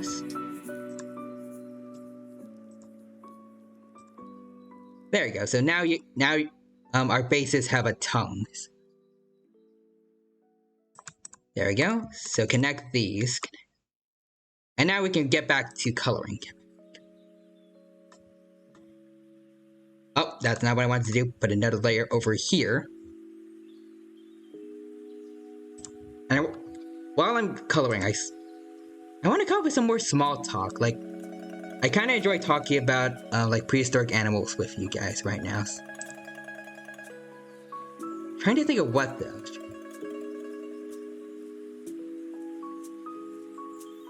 Actually, while we're all brownies here, and maybe if there's any other paleo nerds here in the stream now, I would like to pitch the idea to you guys that I think Lumov suggested earlier, where someday, not some days, but like I can kind of like expand my Dino Facts series over on Twitter from just dinos to maybe occasionally doing like facts on other prehistoric animals.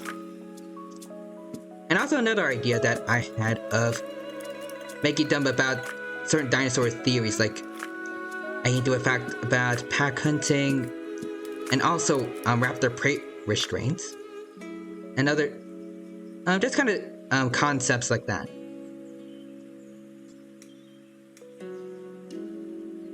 I think that would be fun to do.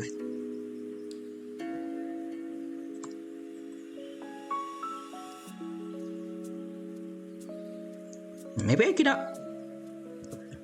could also theoretically do something for certain like debates about dubious genuses, like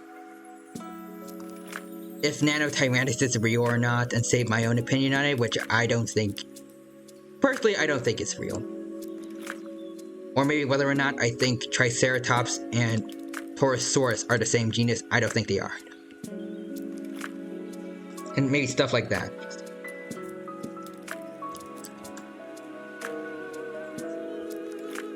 I think that would be a fun idea.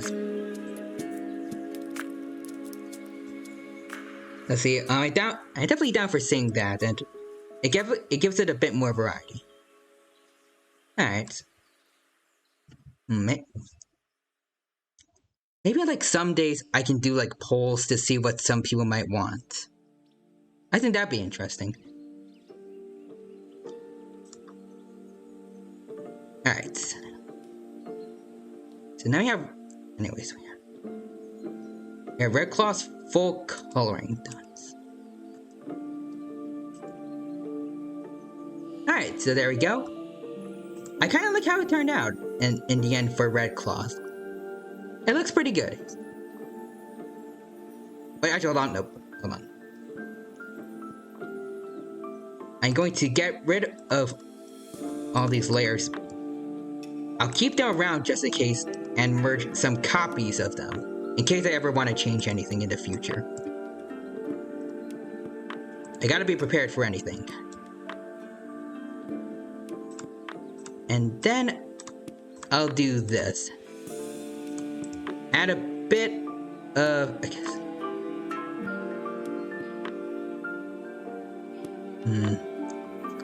I don't actually like how that looks, but I want to add a bit of like kinda shading to it. That's how I like to do it. Maybe do something like this.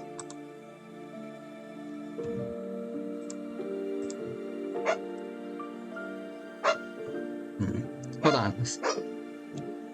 If I do this, maybe over around here.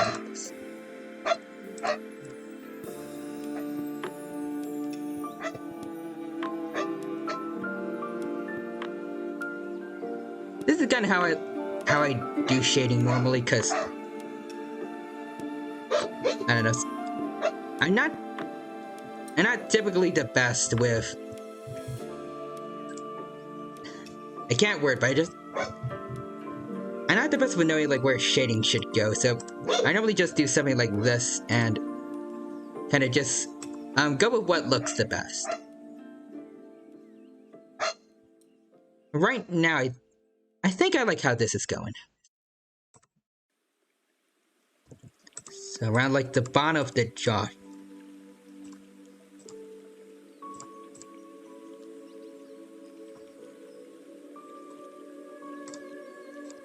There it goes. And then, hold on, let me see. Around the mouth. There needs some shading.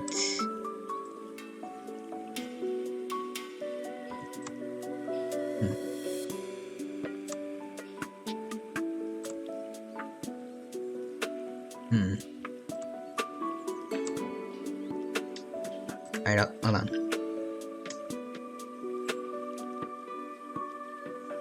No, that's... I think this... No.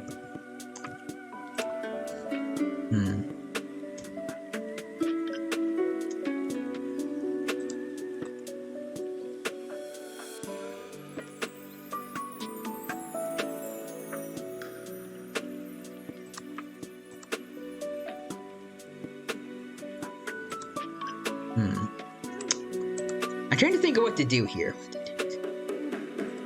This doesn't work really well.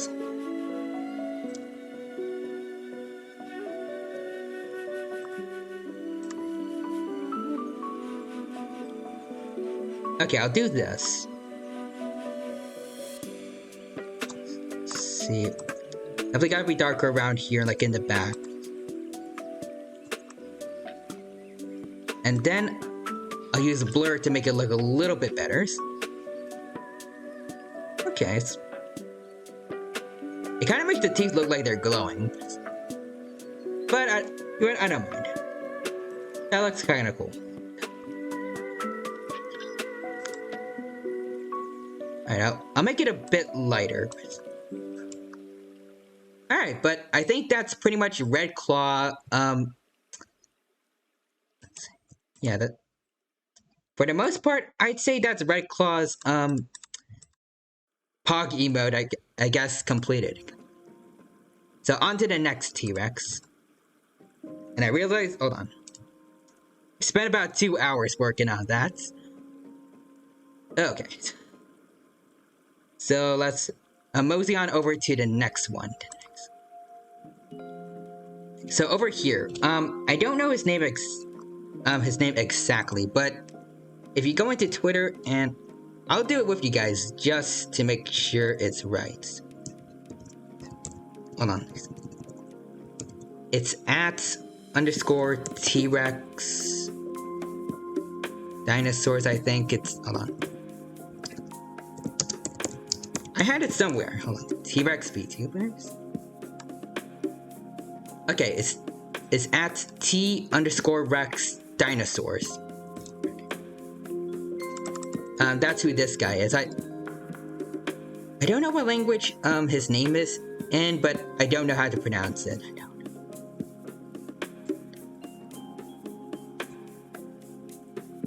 But yeah, I wanted to do something for him too. So this one is, it's probably not gonna take quite as long. So it's got kind of like, I want to say a giraffe / leopard kind of coloring, with mainly yellows with some slightly darker brown spots on the sides. And then the underside is more of a light peachish kind of color. I can't word. But yeah. So let's see. I'll take the yellow here for the main body. There we go. Oh, hold on. Let's see, we need one of these over here. I realized I put it in the wrong spot. Move that around. There we go. And now we can continue on with this. Up on this. Before I forget, let's see. More small talk options. I want to get back to doing that. Let's see, while I'm drawing.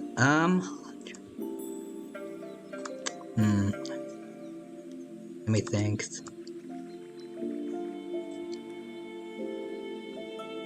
I guess if people want, they can also just throw in random dino questions in chat. And I can answer those to the best of my ability, because those are also fun to do sometimes.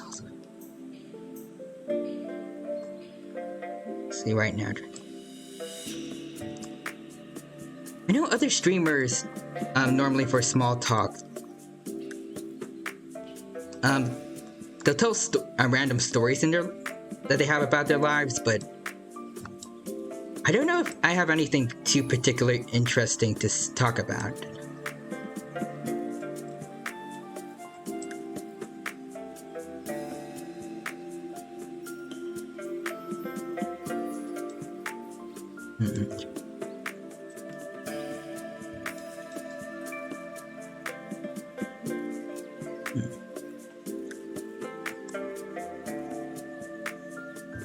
Well, I guess since we were talking, I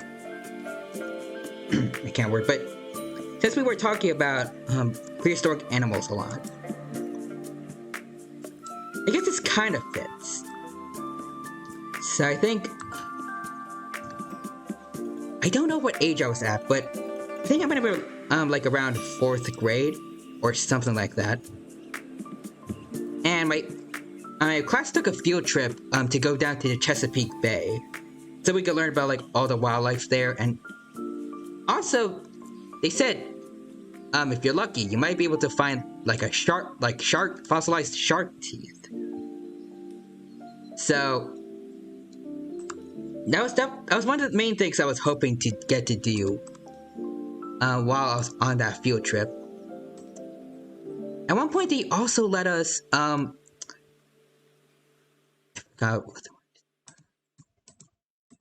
they basically let us borrow some nets and like have a look at some of the creatures in like one pond/swamp area for a bit, and then immediately let them go afterwards because we weren't gonna like take them home or anything. So that was fun. But then we actually got like to the Chesapeake Bay, and like around the beach we were looking around for some fossils. I was specifically looking for shark teeth, like I mentioned, and I never did find a single one. Whereas I believe, I don't want to say every other classmate I had found one, but I distinctly remember a significant amount of my fellow classmates managing to find some fossilized shark teeth and like showing it off to everyone else, while I couldn't find a single one, which was kind of disappointing. Maybe there was actually just a bunch of them all over the place, and I was just kind of like wasn't looking in the right places. I don't know. But one thing that did go well with the trip is I believe that was the first time I actually saw a horseshoe crab in real life. One of the, I guess, most well-known living fossils. So I guess that went well for me. I don't know if they were like, if they can beach like themselves or something, but me and some classmates found it just hanging out on the beach. It could have been fine, but we did also kind of try like to kind of push it back into the water if it was better there. I don't know.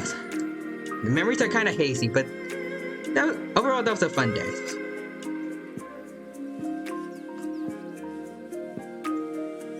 I don't know if I've ever been there since. I would like to go back someday and hopefully find a shark tooth next time.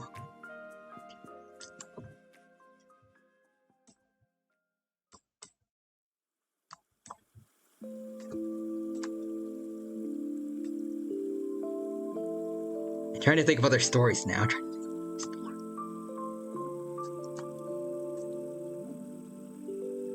Hopefully I'm a decent storyteller. I don't know if I am. What else is there?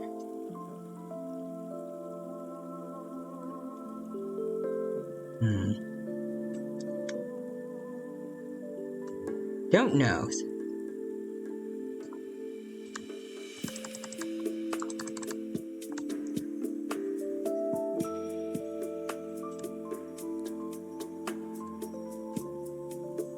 Let's see.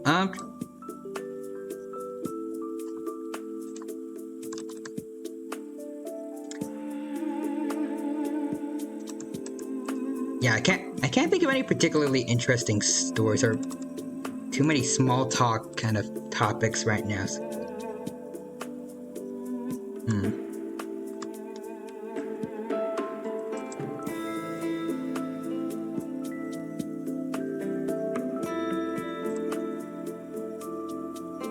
I feel like my biggest issue is that some of the things I'm thinking, like some of the stories I'm thinking about from my life, they might actually be good or might not be. I'm too nervous to talk about those. I don't know.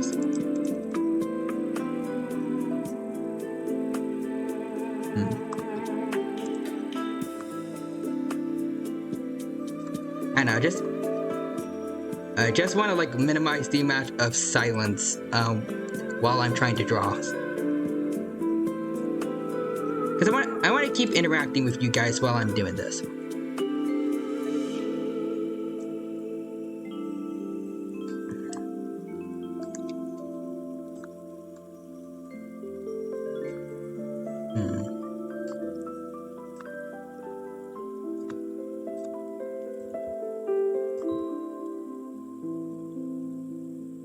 Alright, so now for the leopard spots here. So now how do I do those? Good brush I can use. Alright, let's play around with this. No, they're too small, and also they don't fit the right shape. Kinda does. It doesn't work how I wanted it to.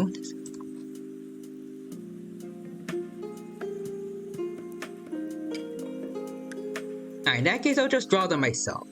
Let's see. Some of them are kind of triangles, some of them are kind of diamond shapes.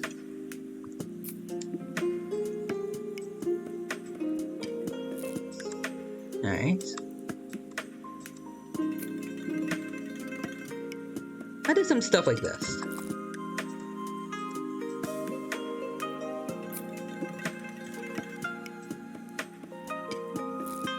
Nope, hold on, that might be a bit too large. Okay, that's not too bad. Oh, hold on, I see, Don Creep says in chat, alright, gotta go to town for a bit. Hope you have a good rest of your stream, going to lurk mode. Okie dokie. Well, thank you for the lurk, I appreciate the support. And it was nice of you to stop by, and I hope that you have a good rest of the day, and I hope that you enjoyed your time here at my stream. Alright, so I hope we have a good rest of your day as well. Sorry, I repeat myself. I repeat myself a lot. Alright. Circle here. In our triangle.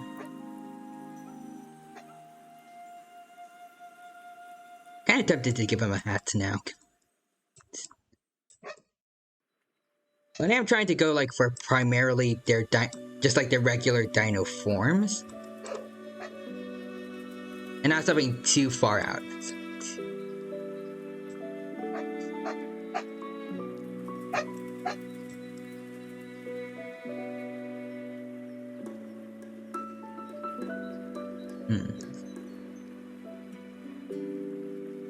Let me see here.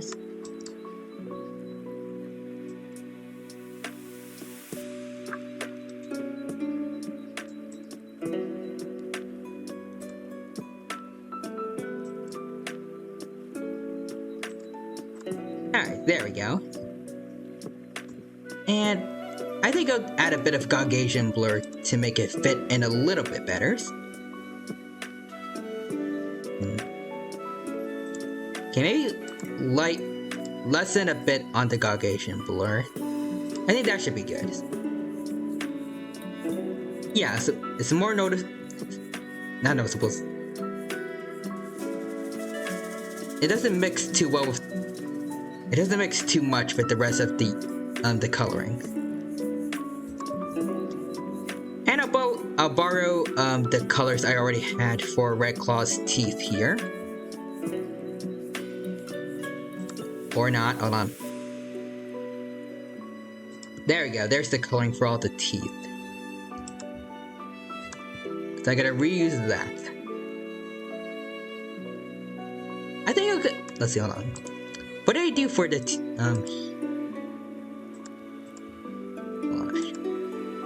I can actually use the same colorings for the mouth too. I guess I'll use those then. Save myself a bit of time because we might have taken a bit too long with Red Claws. But I at least want to make like the skin flaps over here slightly different colors for each of us. Alright, so I'm gonna make it like extra light here. There we go.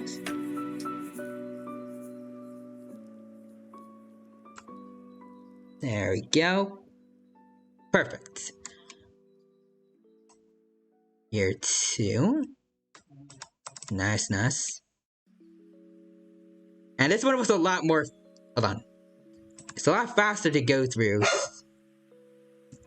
But I still want to do some shading for this one. So we still need to do that. But afterwards, we have 3 more T-Rexes to go to out of 5. Alright. Let's see. Separate layer so that we don't mess anything up.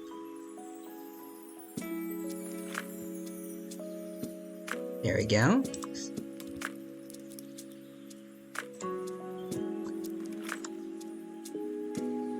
There we go. Nothing too dark. Maybe I'll actually lighten it up a bit, so it looks a little bit better.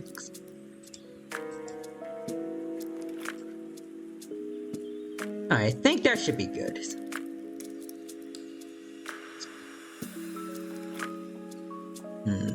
Maybe I'll borrow a bit of the shading here again.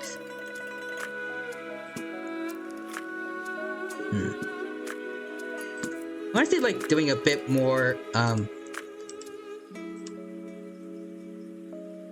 okay, yeah, so this kind of makes it look a little more realistic, I think.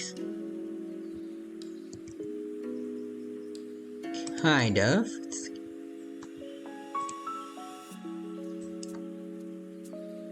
I want to find a good mix of both. Hold on. Okay, I think this is good. Something like this. Alright. Then make another duplicate. And combine all of these, and that is our second T-Rex done. We'll take a nice look at this. And then also at the completed red claw over here. Alright. Overall, I'd say I'm proud of how these look so far. Alright, so next up.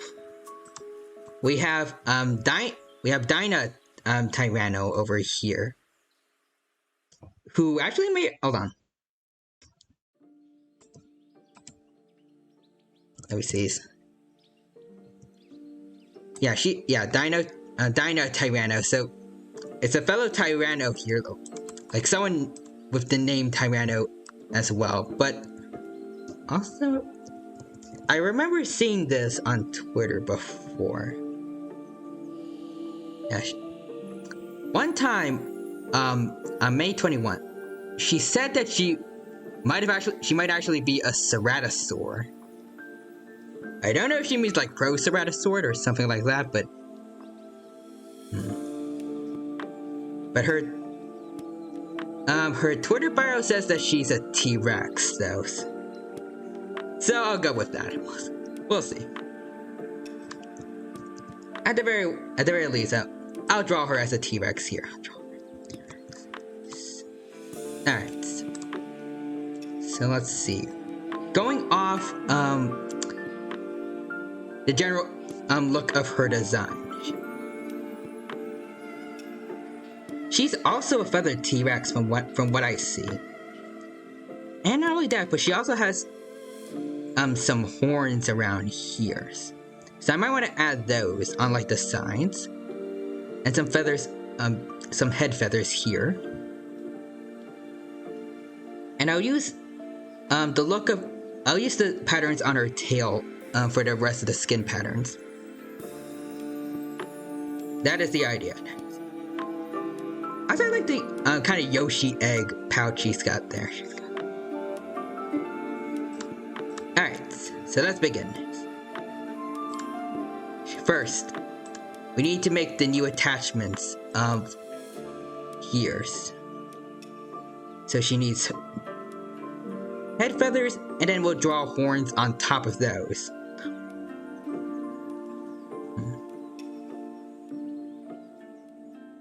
I want them to kind of match her style, like how my feathers kind of match with mine. And also how I made Tyra's head feathers match hers. Something like that. Alright.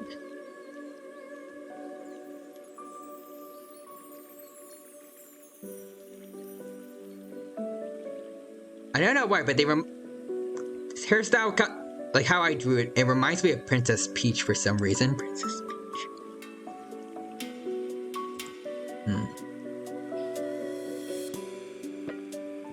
Hold on, I'll redo it. Let's see.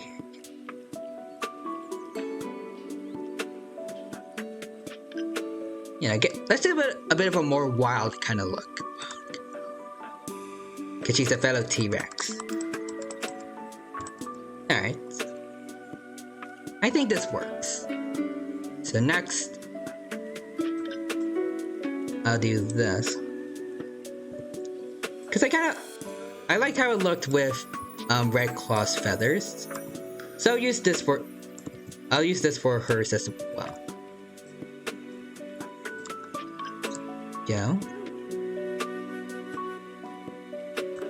Make these a bit more narrower. This too. This as well. And this here, sort of. Alright, there. And then we draw her horns. And I realized I completely forgot about coming up with something to talk about with you guys. Let me think.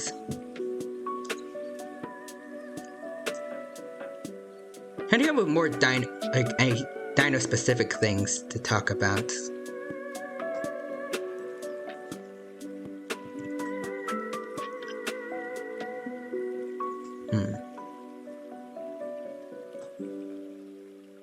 Well, actually, I guess since we were on the subject of Dinah earlier, and how I was confused about why she said in the past that she might be a ceratosaur.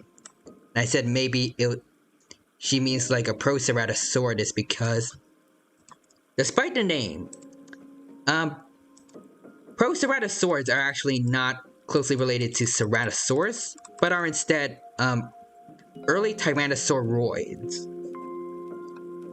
So they're more closely related to T-Rexes like me than Ceratosauruses. And I believe they're actually believed to kind of be like the predecessors to Tyrannosaurs and would later evolve into them. One of which, if you know about feathered T-Rexes and other Tyrannosaurs, one of those Proceratosaurs that are very well known is Eutyrannus. It's currently, I believe, the largest known feathered dinosaur. Possibly. There are other dinos that are pretty much, not confirmed, but like, are heavily theorized to have feathers that I'm pretty sure are larger than Eutyrannus, but I'm not sure if there's any direct fossil evidence for them, unlike with Eutyrannus. But like Eutyrannus, because it has direct fossil evidence.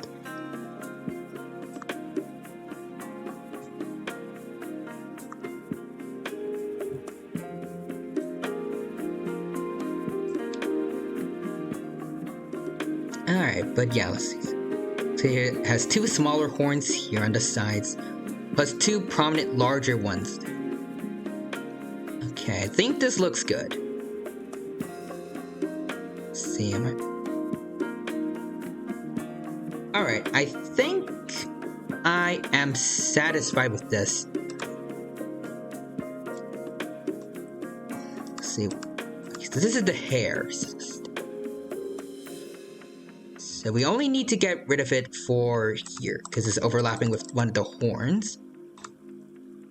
Get rid of this, because for the same reasons. This as well. Oh, nope. Leave the eyebrow ridge alone, get rid of this. And then we're good. So connect all of these together. Alright. And now we can begin coloring. So let's see. Nice yellowy feathers for her hair.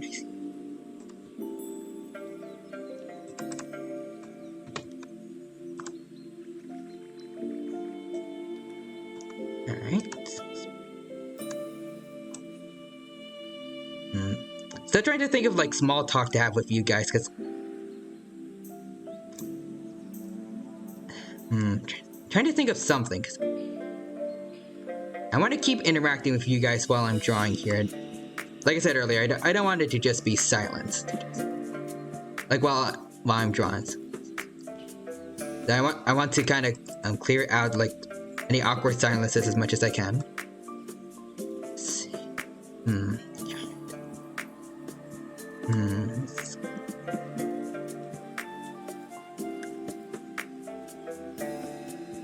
I guess since we're drawing T-Rexes today, maybe I should think of something related to them, like us T-Rexes.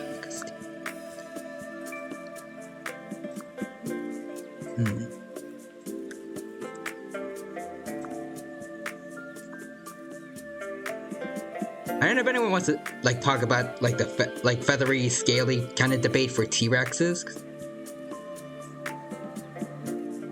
Because I personally prefer what is now currently believed to be the less accurate one. So probably not.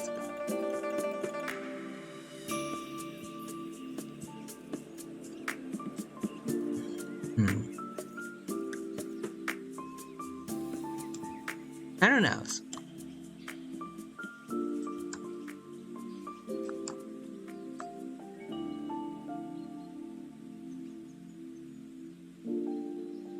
Yeah, I can't really think of anything right now. Not for T-Rexes, at least. Still want to think of some things to talk about.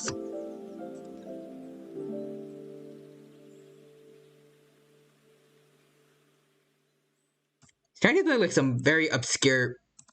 Actually, hold on. I thought of something. For T-Rex. So it's in spite of how small T-Rex arms actually look. Well, in spite of how small their arms look compared to the rest of their bodies, the arms of us T-Rexes are actually typically around as large as the average human's arm. They're just a bit small compared to like the rest of our bodies, but even so, they were strong enough to, I believe, I think bench press 400 pounds. So our arms were still quite strong. And also, unlike with other dinos who are more likely to have useless arms, ours were still pretty functional. Ours could still function, like decent range of movement. We can bend our finger, well not bend, but like move our fingers about. Like the bones in our fingers aren't completely fused together like they are with Abelisaurids. So it's believed us T-Rexes, our arms were useful for something. But whatever it was for. That's up for you humans to learn about.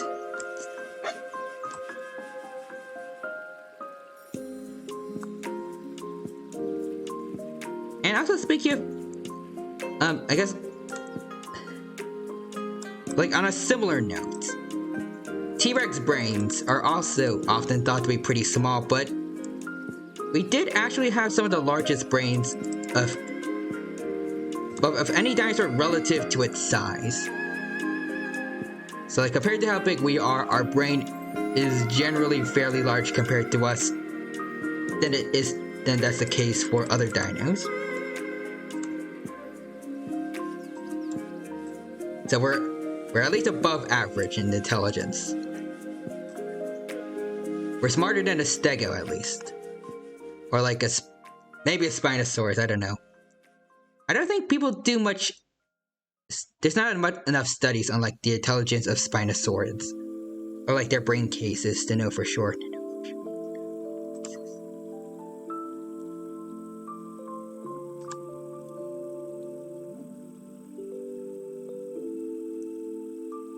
Someone should go look into that at some point.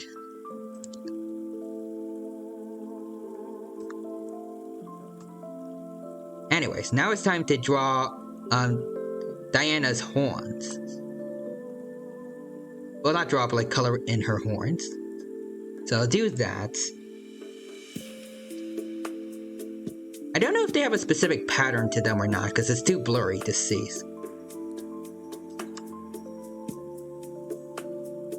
She might have like darker green bands on each horn, so I think I'll incorporate those.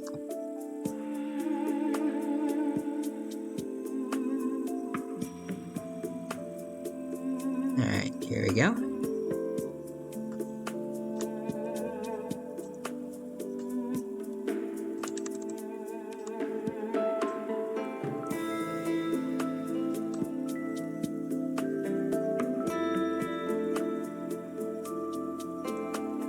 There we go, very nice.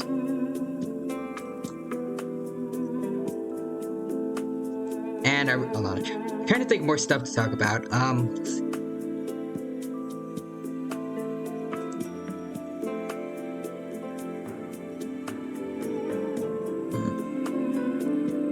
Okay, actually, since I am drawing horns for a T-Rex,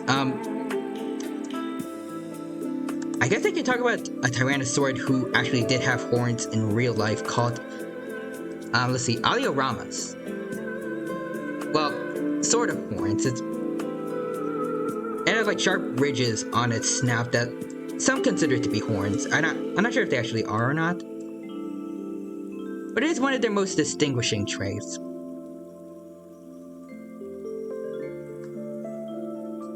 And it's also possible that a close relative of its, I think, Quanzallosaurus, might have had them. I particularly like Quanzallosaurus because it had an extra long snout, which is why some people kind of nickname it Pinocchio Rex. And I think that's a cute nickname.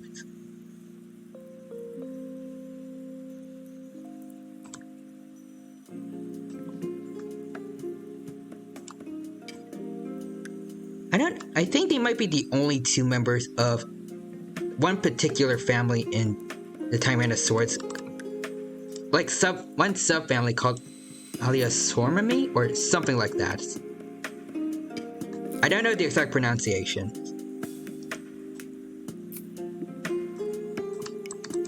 But those two are a particularly rare kind of Tyrannosaurus.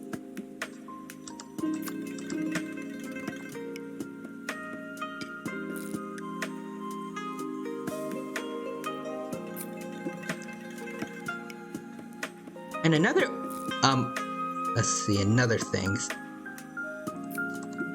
It used to be thought, me even, that T-Rex would have been like, directly descended from Daspletosaurus, since they are somewhat closely related, being both Tyrannosaurians. But apparently that's not the case.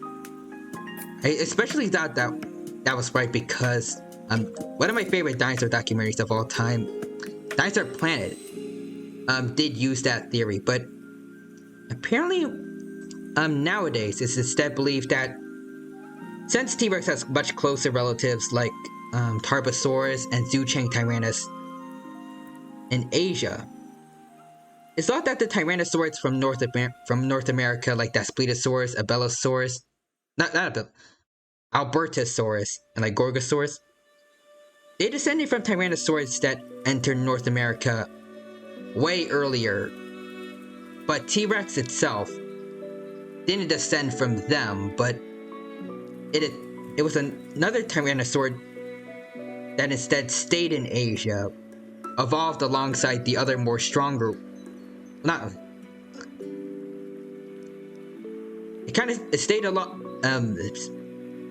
it stayed in Asia, evolved to be more like the, in a similar way to like Zhucheng Tyrannus and Tarbosaurus did. It then migrated to North America, and it turned out to be much stronger than the other North American Tyrannosaurs and outcompeted many of them for survival.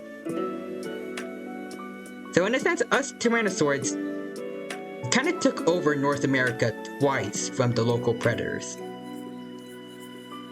Except the second time it was kind of from ourselves. Interesting to think about.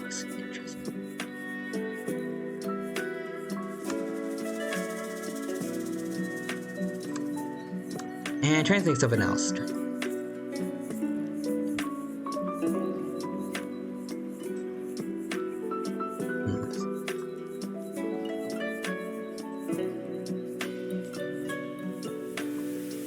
See what else. I guess now that I think about it, it is possible that Nanotyrannos, well, not Nanotyrannos, but it could be possible there is like a Hell Creek Albertosaurine that managed to survive and live alongside T-Rex. We haven't found any evidence of one, but it's not impossible. But if we did find one, because it's not the same species as Jane, which I believe is the T-Rex specimen used to identify Nanotyrannos, or it might be a different specimen.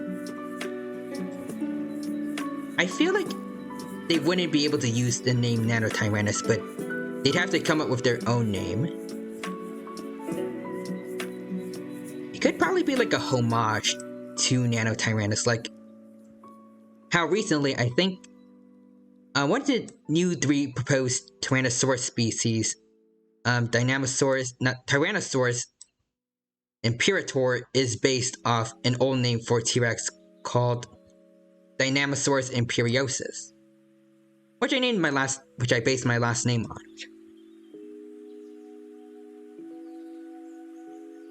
So like people can do homages to old dinosaur names that aren't used anymore.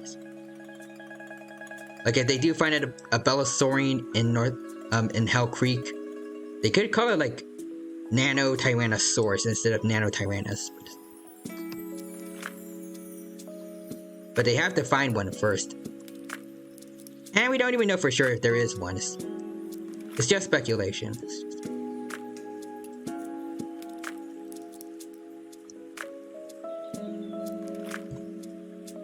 Now, considering even other, like not just Tyrannosaurus, but even other predators, like even just medium-sized ones, couldn't survive around T-Rex, except for certain dromaeosaurids. It's debatable.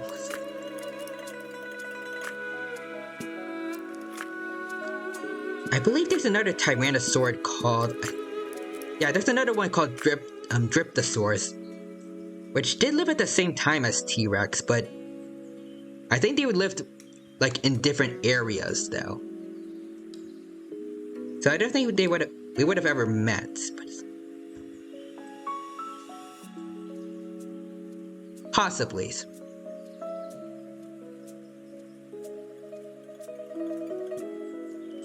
Let's see. Upgraw Brown says, I'm personally very dubious of Nanotyrannus. Yeah, same. I think it's just a juvenile T-Rex. I'm of the same opinion, and like I said earlier, if they do find like an Albertosaurine in Hell Creek, I doubt they'd be able to use the name Nanotyrannus, but it's possible they could like name it in homage to Nanotyrannus, like call it like Nanotyrannosaurus or something like that. But Nanotyrannus itself, I'm pretty sure it's not real.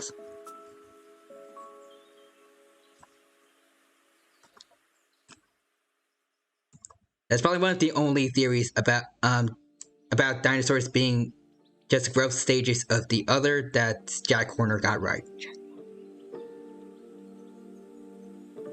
Just had to throw that out there.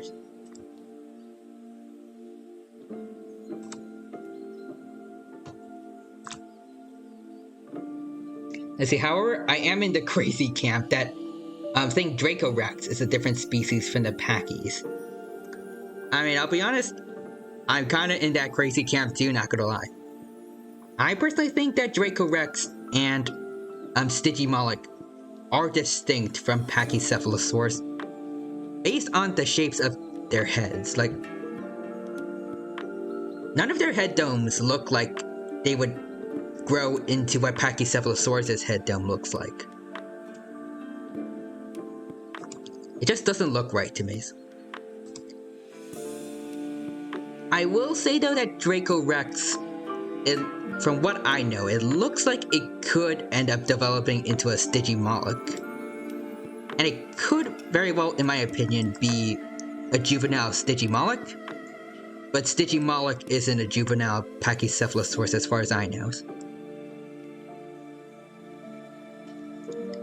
Because Stygimoloch, for those of you who don't know, one of the main things that kind of makes it distinguished from other Pachycephalosaurs is that it has a row of like horns around its head dome. And I feel like it'd be odd, like, to have Dracorex grow those horns as a Stygimoloch, or in this case, a teenager, only for it to shrink back when it becomes an adult, and then have the head dome be the one to grow bigger. I don't know, that just doesn't seem right.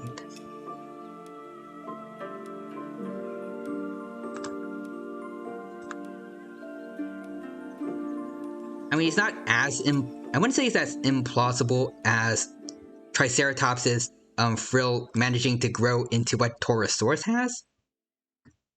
That I definitely don't believe in, but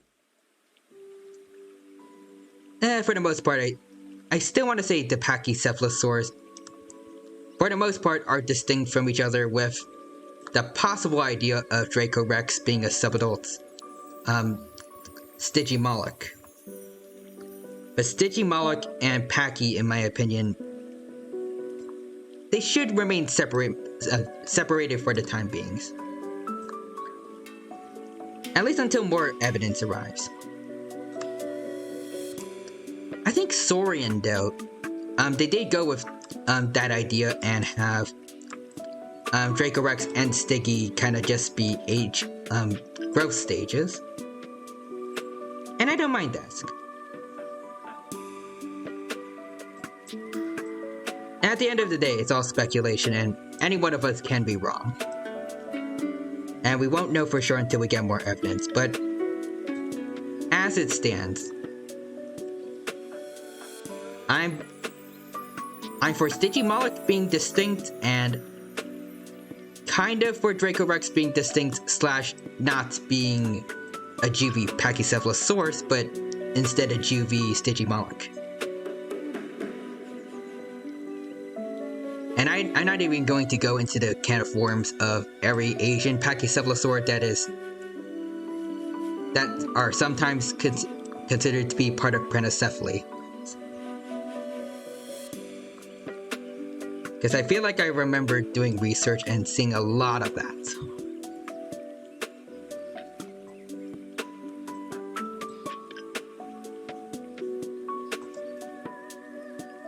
Also, I see, Gar Brown says, I think they might have crossed paths and might have grouped together as like some herd animals do in Africa, but I doubt they're the same animals.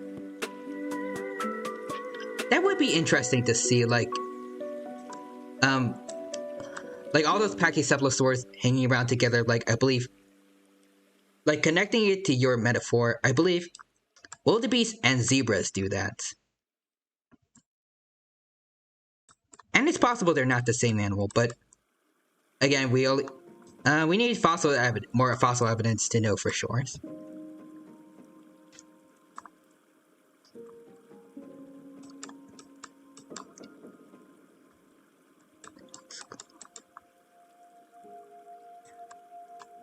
But regardless, I feel like neither of the two considered quote-unquote growth stages,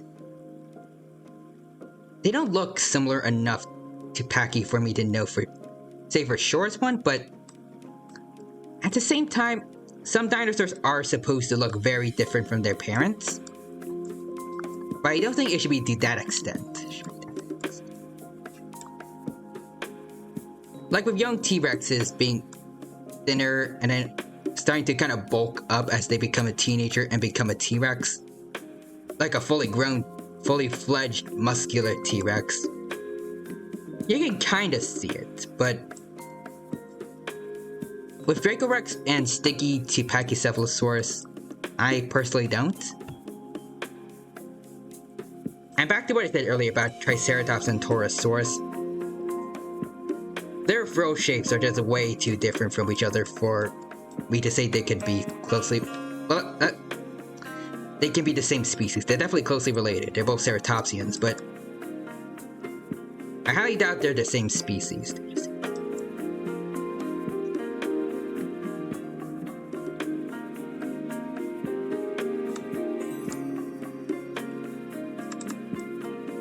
Especially since I remember I learned about this while doing research for a Torosaurus dino fact fairly recently. There are proposed Torosaurus specimens which have the elongated head frills. So it's safe to I feel like it's safe to say now that Triceratops isn't just a juvie Torosaurus.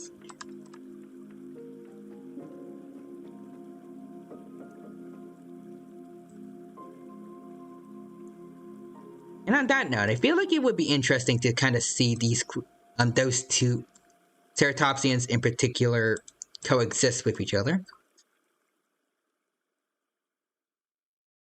I think I used a bit of paleo art about it in my Torosaurus fact. But I would love to see like a dinosaur documentary depict their interactions.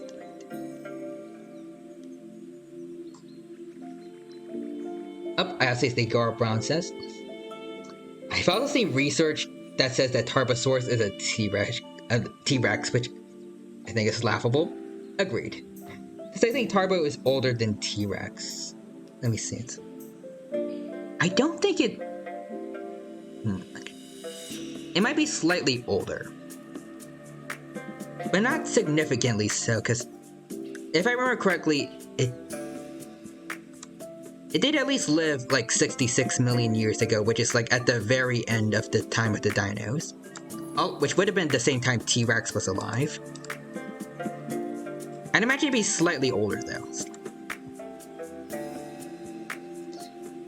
And we have found young Tarbos and young T-Rexes, indeed we have. Plus Tarbos are smaller too. And they're just super closely related, like how a saltwater crocodile may look like an American crocodile, but they are distinct. Agreed. I remember one proposed name for Tarbosaurus was like Tyrannosaurus batar, when they were trying to get it into the T-Rex genus. But there are quite a few differences with them, like particularly size. T-Rex is a lot bigger than not a lot bigger, but it is notably larger than T-Rex, larger than Tarbosaurus. Like, they're both large, but you can tell. And plus, if you look at them for like look at their snout specifically, T-Rex had a much thicker snout, which was better for can't word, but its snout and like its general jaws were thicker than Tarbosaurus's, whereas Tarbos was a lot more slender and probably not as good at crushing bone like T-Rex's. I'd imagine in real life their jaws would still be strong, but not quite to the extent of T-Rex's. Because it was younger than Tarbosaurus, so it's technically more evolved.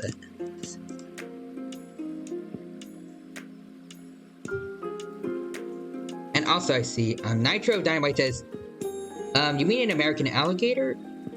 And yeah, Eyebrow Brown says, nope, American crocodiles are real animals. Indeed they are. They're just really difficult to find.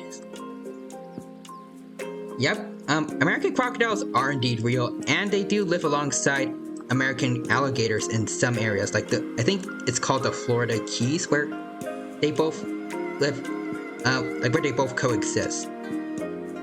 But American crocodiles are rather shy.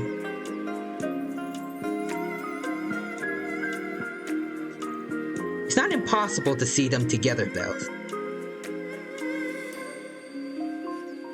I believe, I'm trying to think of an example. I think I remember seeing, Coyote Peterson, I think that's his name. I'm pretty sure I saw him once, like get an American alligator and American crocodile from the same general area and show off their differences.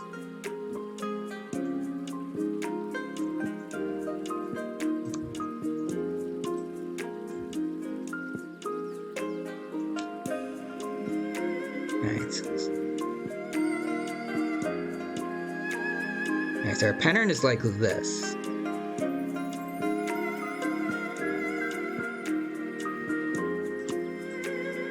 There we go. Kind of.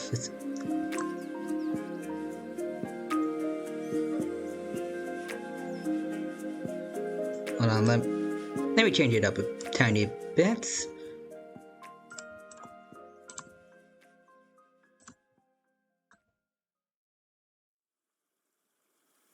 Alright, I think this looks a little bit better.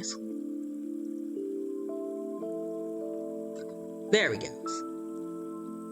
Let's see, yeah, here in Florida, American crocodiles have a ton to compete with because we have at least 3 crocodilians, American alligators, American crocodiles, and a Cuban crocodile, apparently.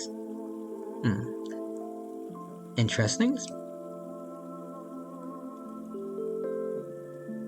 Is it one I've just never, like I never knew lived in Florida, or is it like supposed to be an invasive species? I hope it's not, but it is possible. Because Florida isn't new to invasive species, especially like the Burmese python from what I know.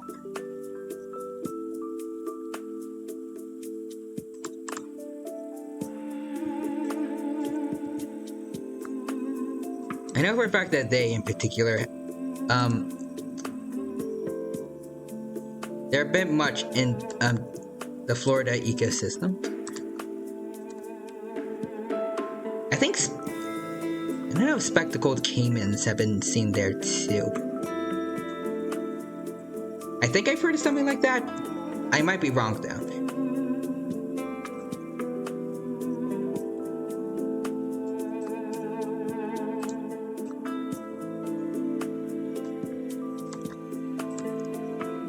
Hold on.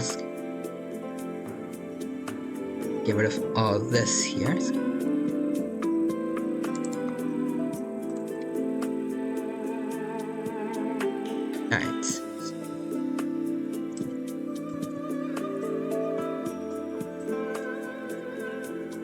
That there. And one more right over here.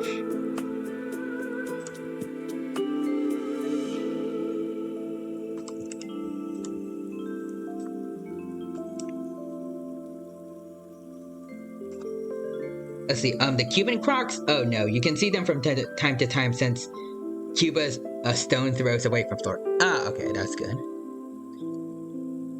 It's kind of interesting, like, to think about how... Well, now that you brought it up, like, the idea of a crocodile, like, a crocodilian, like, looking over at Florida and saying, I'm gonna go over there and, like, go visit some of my cousins there, see what that's like.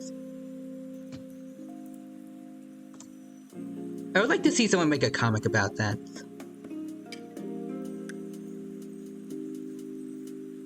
Actually, now that I think about it, I think crocodilians, well, not crocodiles in particular, tend to not mind salt water as much as I believe alligators tend to.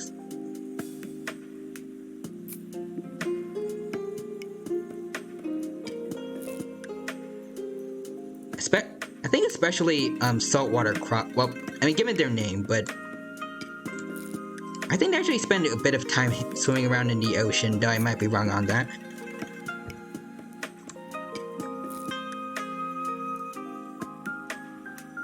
Though then again, from what I've heard, they have been seen eating sharks, so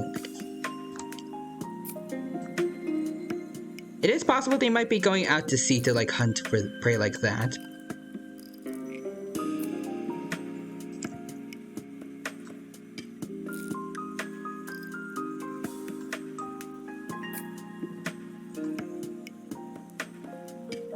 Alright. I'll make this one a bit smaller.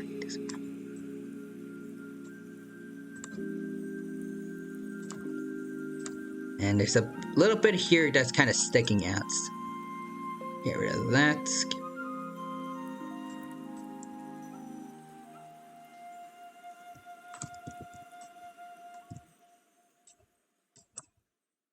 There we go. Just gotta try and keep the pattern somewhat consistent.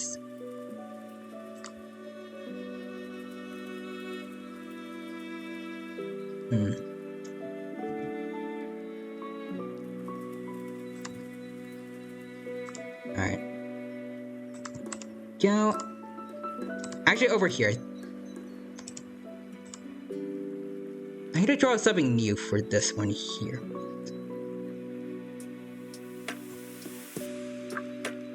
There we go.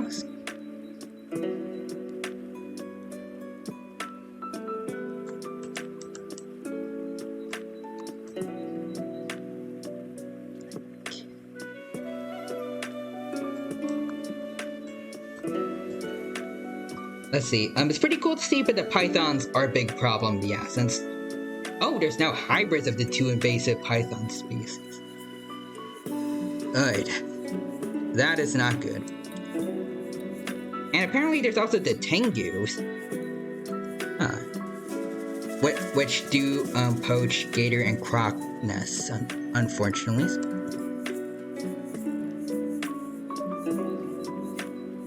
Very similar to kind of how Nile monitors do tend to go after Nile crocodile nests. I hope people are like putting, like maybe I can't word, but like people are doing their best to take care of the local crocodile and alligator nests from them. I mean, we don't want them to stop, like even if they are invasive species, we don't want them to like starve and like we don't want anything bad to happen to them, but we do want like the local species to be protected as well.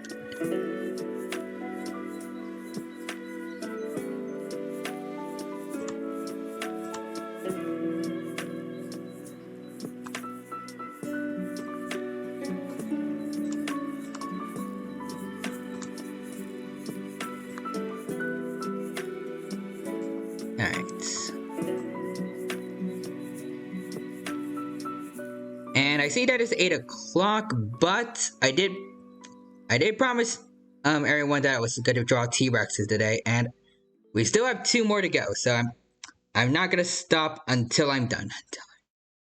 Even if it may take me a while.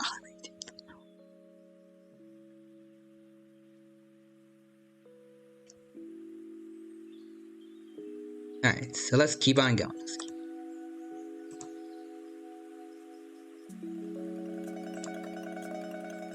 Hold on. I think I want to improve on these here.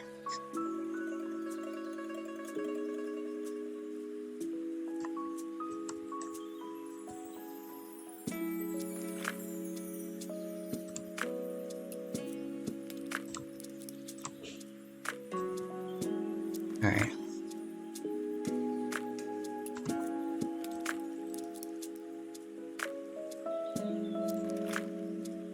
Let me see how this looks. Okay, it looks good. It looks good. I think I want to replace these here because they don't look the best.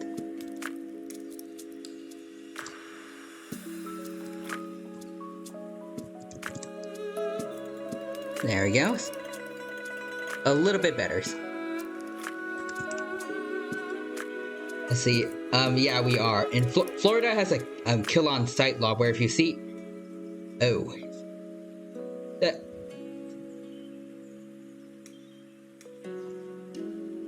I mean, I can't exactly say that's a bit much because they are invasive species, but well, I guess we do have to do what we have to do to protect the local wildlife. The iguanas are kind of harmless, but they do kind of fall out of the trees in hibernation due to how cold Florida gets in the winters. Understandable. I kind of feel bad for the iguanas though, but if they are invasive species, then again, we gotta do what we gotta do. Well, I guess in this case we just kind of let let them be.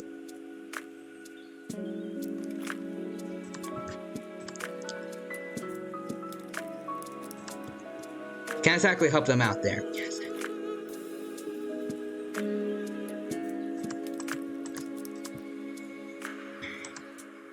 Oh, hold on. Let's put this over here. There we go. And now we need colors for here.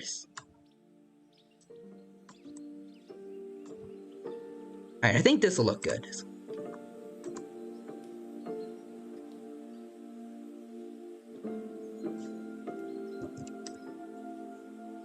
But yeah, I mean, I know how dangerous it would be, but part of me would like to see like a crocodilian at some point, just like living out in the wilds. I definitely want to move to Florida because I have a dog and I don't want to risk him like going outside and being in danger. But it would be cool to be to see any kind of crocodilian in the wild someday. Maybe if I ever do go out traveling or something. Let's see, what's funny is that gators are the big bad swamp dragons, but they won't attack and will actually sunbathe on the back of manatees. That is true, actually. I remember hearing that alligators will not bother manatees at all, and will actually give them, like, to quote the person that I was watching when learning about this, just gotta give them the right of way and just leave them be when they're swimming by. I think that's wholesome of them.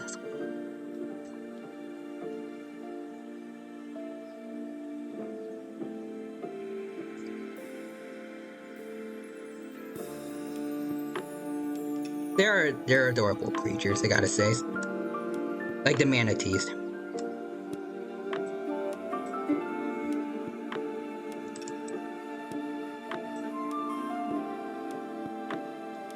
Like I don't know how to word it, but it's like they're just all vibes.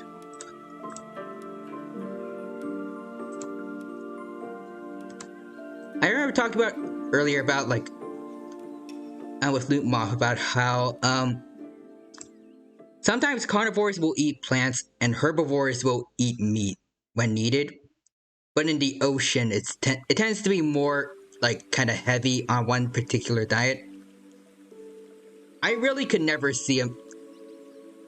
They're a fine example of this because I could never see them actually hurting anything. I don't even know if they actually have teeth like to attack anything with. They probably do, but it's like at the very back of their mouths.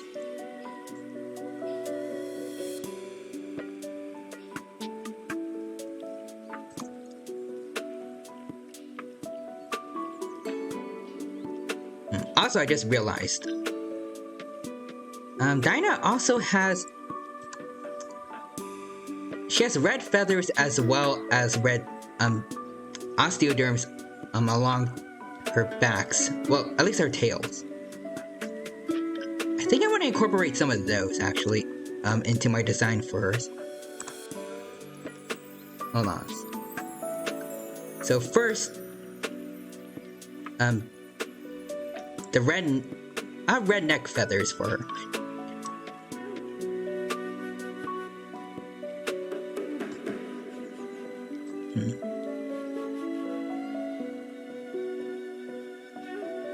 Let's see, here we go. I think I actually put these underneath her normal feathers. Wherever I put those.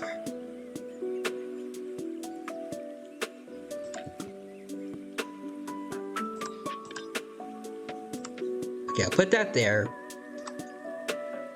I'll get rid of the extra lines and connect them here. Let's see, I actually have a theory that T-Rex and other carnivorous dinosaurs ate plants from time to time like how carnivores do today. I'm of the same opinion, honestly. I mean, other predators do it nowadays.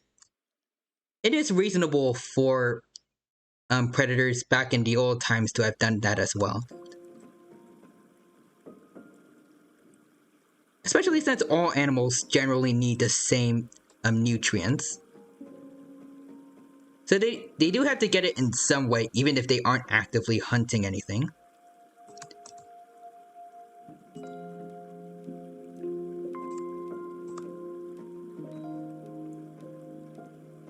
I feel like with the Tyrannosaurus. I wonder how that would work for them. Well, like us T-Rexes.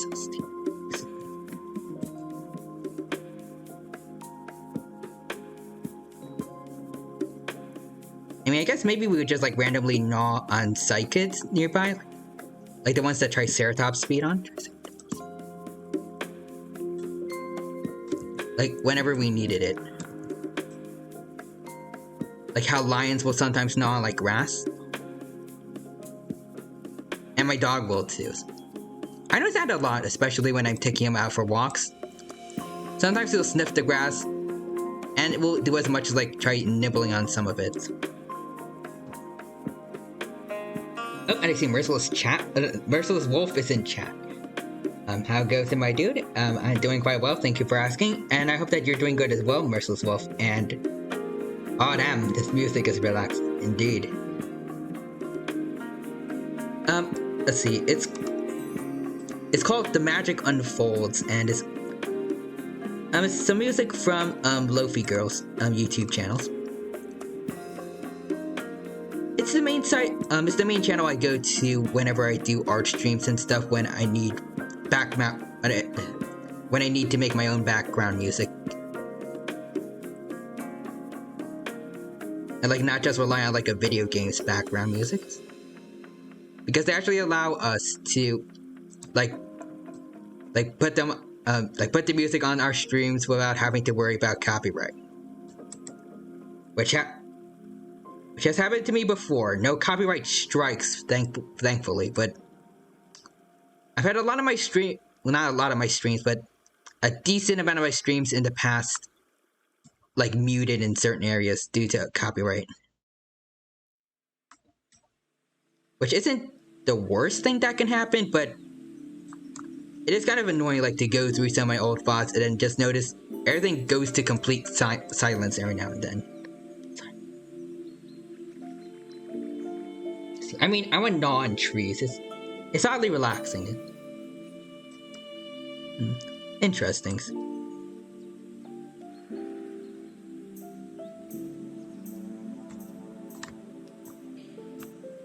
I can kind of see, like, maybe T-Rexes like sometimes gnaw on plants while trying to chase after some bugs. Maybe.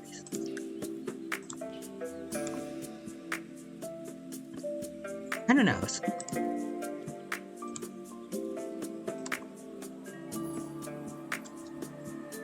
Let's see. I feel like dogs will sometimes eat grass just to throw up their food so they can eat again.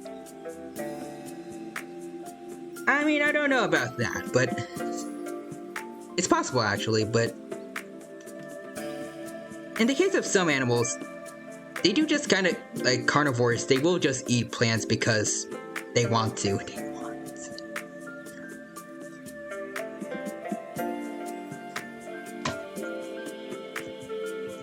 Well, not exactly like that, but like because they want to add some fiber in their diets.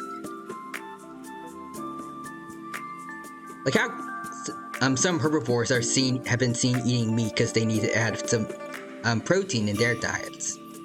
Like cows eating snakes, like I mentioned earlier this stream. And also deer being found eating dead birds. Which, as I feel like as a dinosaur, and since birds are avian dinosaurs, I should be more concerned about, but I'm not. I don't know why.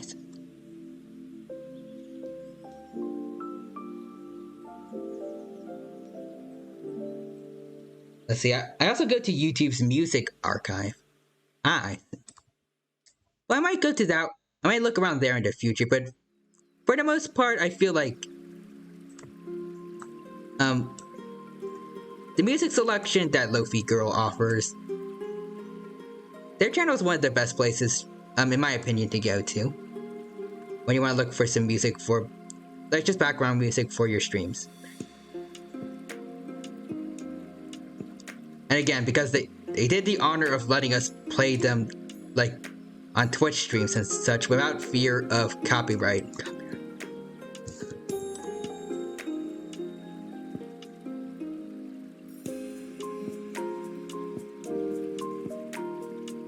And let's see, how big would a bug need to be for a T-Rex to consider it worth eating? For a fully grown T-Rex, any size any bug could realistically get to would not be enough for any T-Rex, but a juvenile T-Rex, on the other hand, there's probably plenty of bugs that they would not mind going after.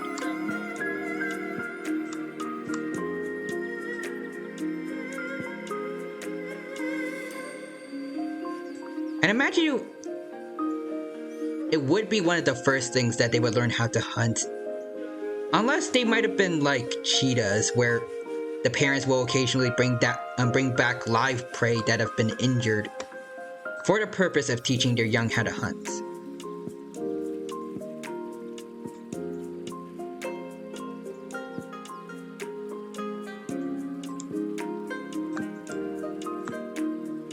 I feel like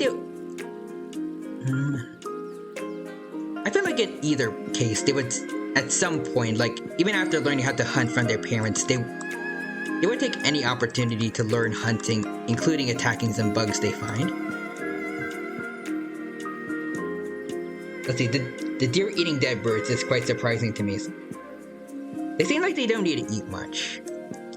Well, so you think, but little do you know, they're harboring a dark side.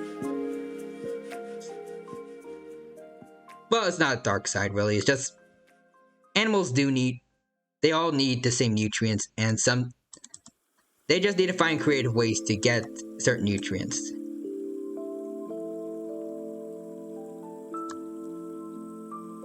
And let's see, you want me to drop the Lo-Fi Girls link in chat? Yeah, sure, definitely. Go for it. And don't worry, I'm pretty sure I made it so that stream elements will not like, they won't get upset at you for putting links in the chat. Hopefully. I've had issues with that before when I use Streamlabs chatbot, but I think Stream Elements should be fine with it.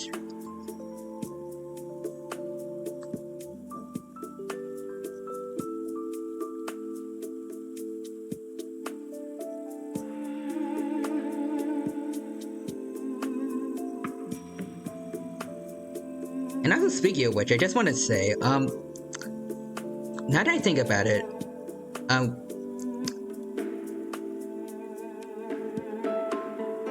like, the transition I went through from OBS, well, like, from Streamlabs to OBS Studios, it honestly I don't really notice a difference anymore, unlike when I first started switching over to it after things happened.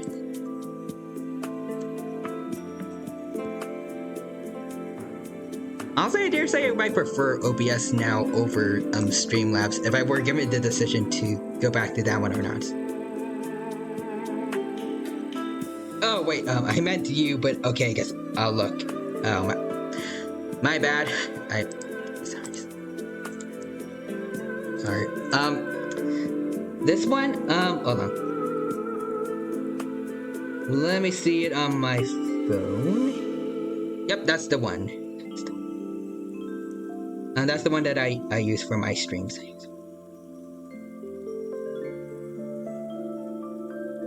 Oh, and hold on.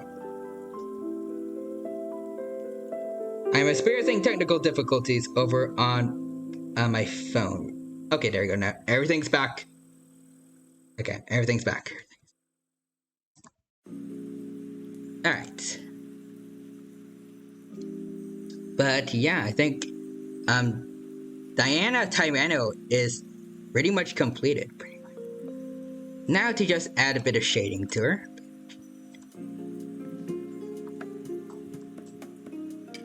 Alright.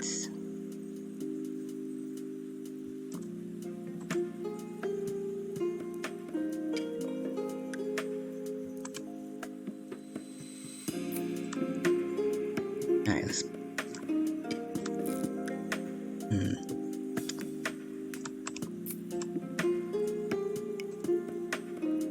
I don't know what to do. Okay. But just to save time, I didn't really do any shading for the original versions. I think I'll just leave that as it is now. Cause we all... Yeah, it was 8:19, and I promised I did want to get to everyone's.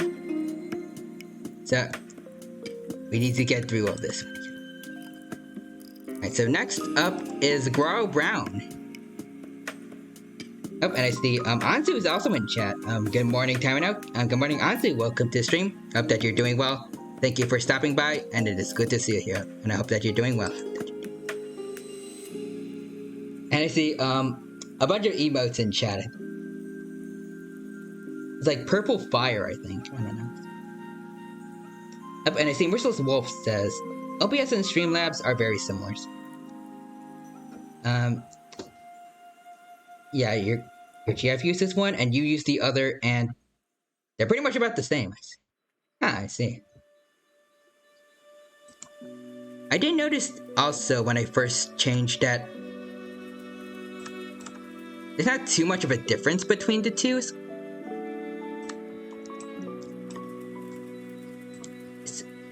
It's kind of just like, just the layout looks different. And I was kind of turned off by it at first, but the more I started using it, the more I realized it's... Honestly, I don't mind it that much anymore. It looks fine to me.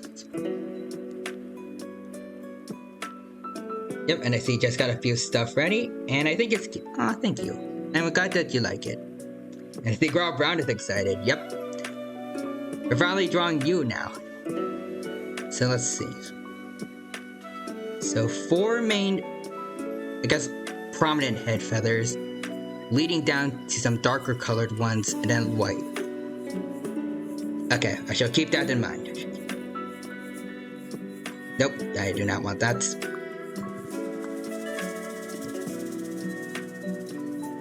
Alright, hold on. So I'll do this.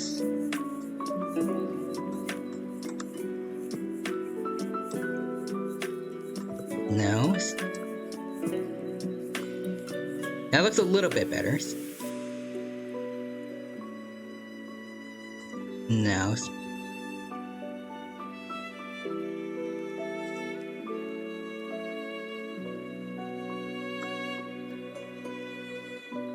Alright, I think this is okay. Nope, that one's too... Make this one thinner. There we go. No.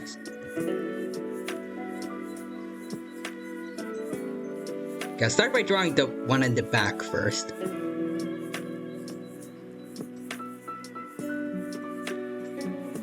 Alright.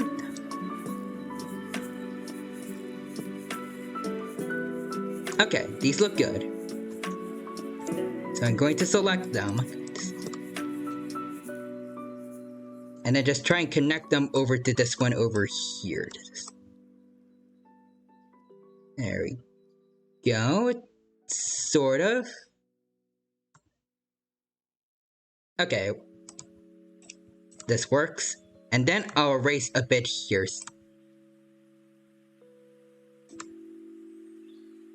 Hold on.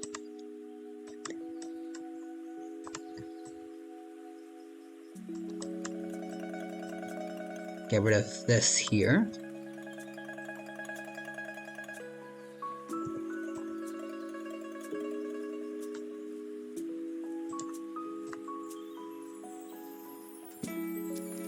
Okay, I think... Hold on. Do something like this here. I think that looks alright. And then at least do some other head feathers around here.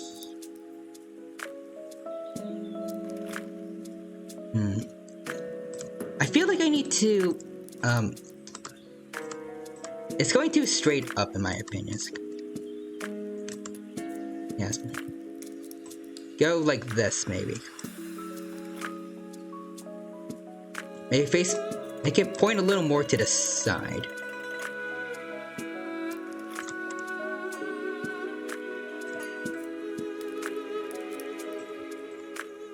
And then this here... I think I'm gonna move it up. There we go. Alright, also, let's see. Messages in chat again, I missed. Fun fact, my color scheme is actually based on my uniform. Interesting. But I gotta say that the color scheme looks nice.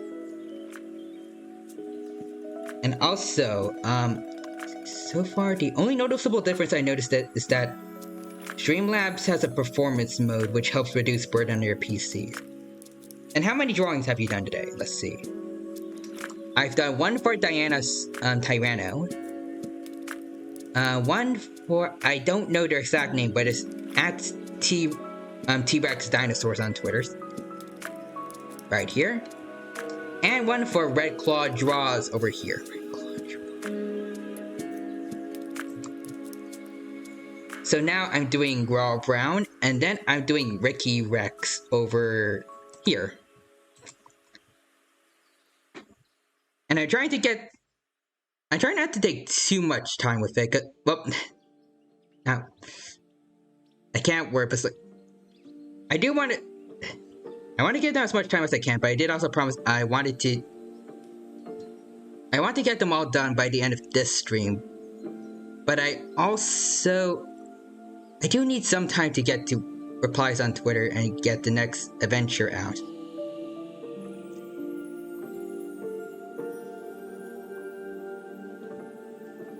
Yep, so I am trying to go for all 5. But I am kind of cutting it short.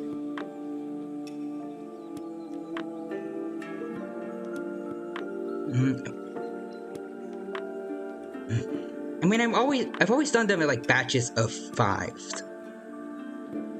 I feel odd if like if I were to like leave one incomplete right now, like and it ends streams.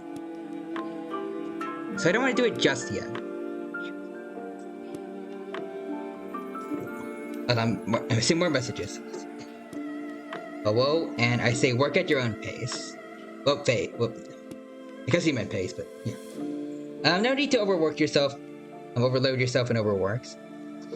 It will burn. Hold on. Yeah, it'll burn me out in the end, probably. I've definitely had to deal with enough I've had enough burnout recently to deal with for a lifetime.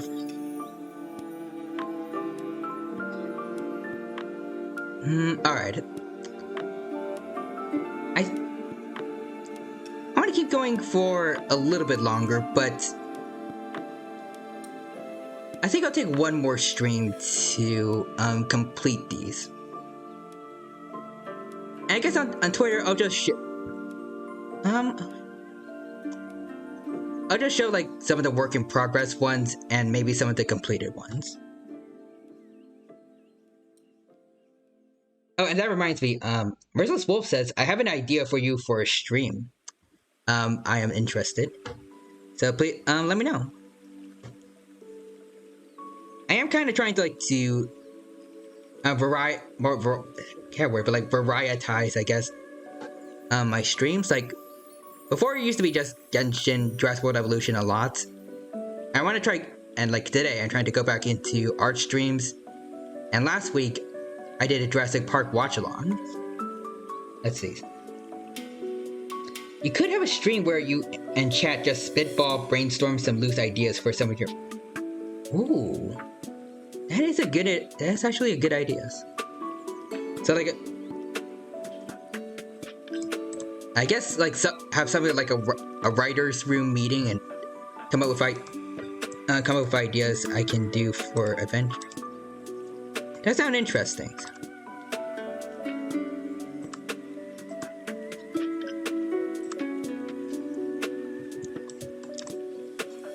And I can imagine it'd be fun for any would-be writers that might want to join in and share their own ideas.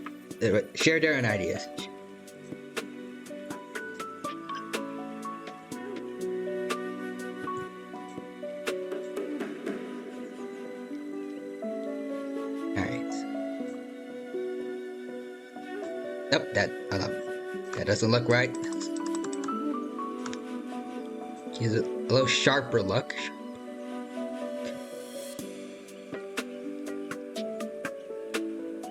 There we go. Looks a little bit better. I think I have it. Yeah, I think I'll have it all the way down to over here and then have it reconnect up here. I don't want it to get too long.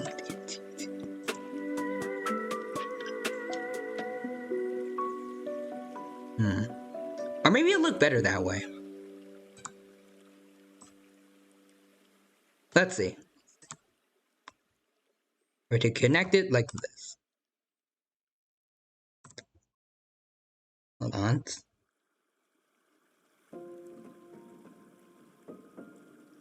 There it goes.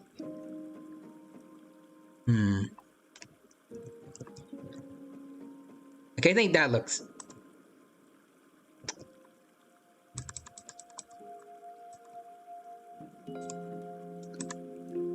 I think it looks better longer. Maybe not too long though. This might be good. So yeah, like a writer's thing where you can even do a live adventure. So I guess something like... I never played D&D, so I don't know for sure this is accurate, but like, kind of like...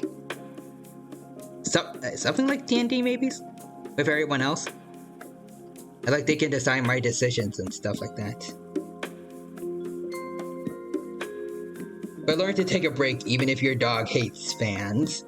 Actually, hold on. I'm willing to give you ideas for free. Thank you. And also learn to take breaks even if your dog hates fans. I'll try to.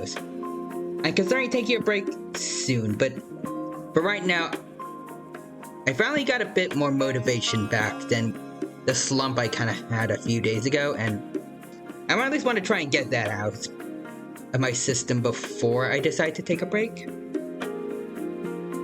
So basically, I'm just saying, just gotta wait until the burnout comes back and I don't have a choice. Everybody see Morningstar is lurking right now. Thank you for the lurk, and also thank you again for stopping by. And I hope that you have a good rest of your day. And if you're watching this stream still during your lurk, I hope that you enjoy it. And I see the emote there. And I see Merciless Wolf with the 3 arrows up to Anzu's comment. And yes, like I said before, I still want to get as much of the motivation I still have in my system.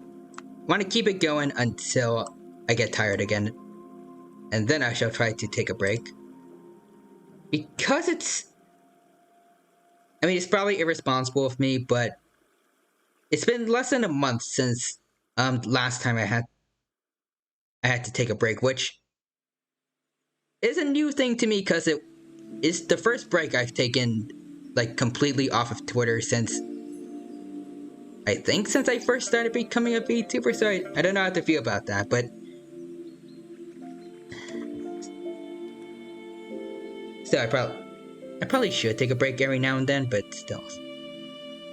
I want to wait for at least a month to pass, at least, because I've been able to survive a lot longer than that without a break.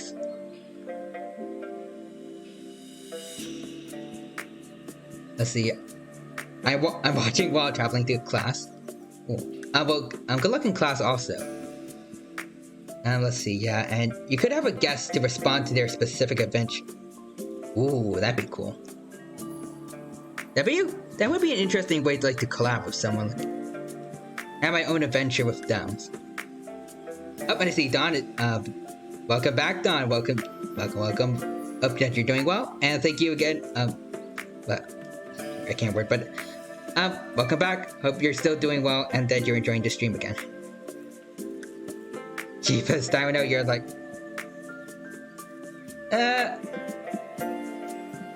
I guess kind of. And I just have a bit. I can't word. I have an odd amount of endurance.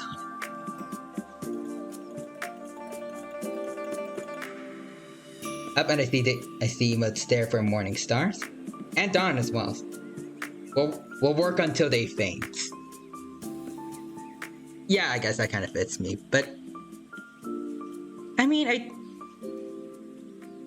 it's for the. I can't word this. Oh, the overall amount of fun I get from doing adventures and the video, well, not the video edits, the image edits, they're worth it for me in the end.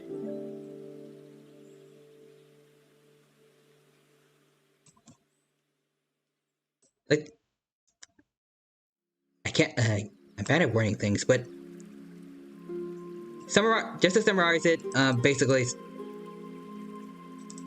even though I did have a bit of a slump earlier, overall I'd say doing the image edits and just chatting, interacting with everyone, both on Twitter and on stream here on Twitch,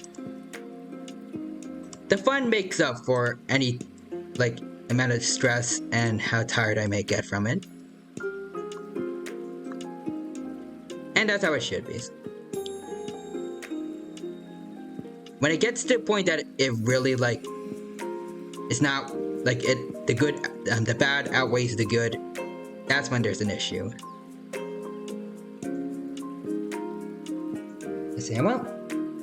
I won't tell you how to live your life, but shouldn't just work constantly until your next burnouts. Just makes them more frequent.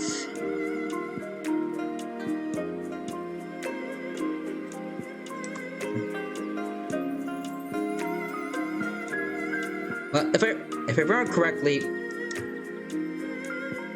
I think the last time I had a break, it was on the 28th of last month, so maybe on the 28th of June I might take a break. We'll have to see.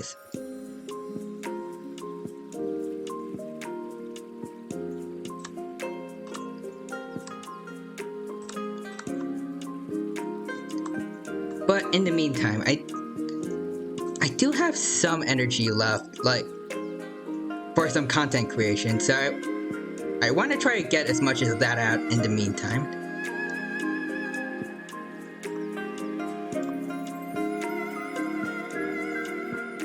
And part of it might be irresponsible, but part of me still would want to take the day off to at least do something for content creation, maybe decide to finally start working on learning how to do video editing, because I promised a long time ago I would do that when summer break, or it first was during spring break, and I did not do that. And then I promised over the summer I might start to learn how to do video editing and start making clips and stuff for my streams, but I still haven't gotten around to doing that.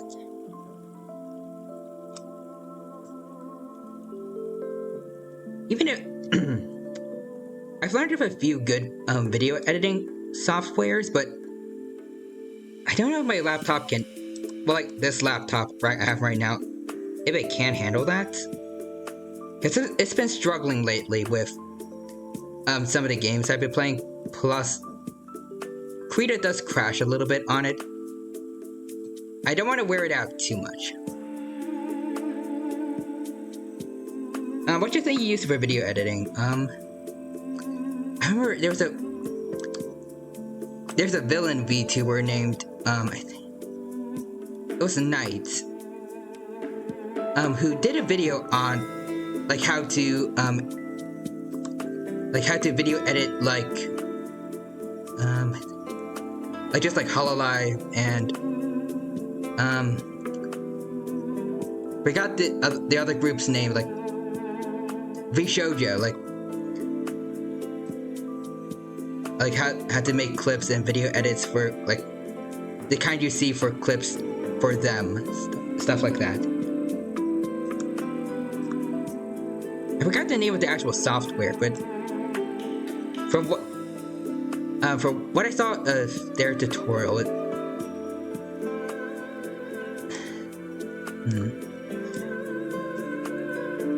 it looks to be good, but I don't know how to feel about like the overlay of it. It looks a bit cluttered at least from what I saw, but I remember even when I was doing a film class in middle school where we'd kind of make our own movies, like very amateur-ish ones, but we did make them. Even iMovie kind of looks like that at first until you start getting used to it. Plus, I actually was kind of like the main, I guess, editor usually when back then in middle school when we made those weird when we made those movies for that one class.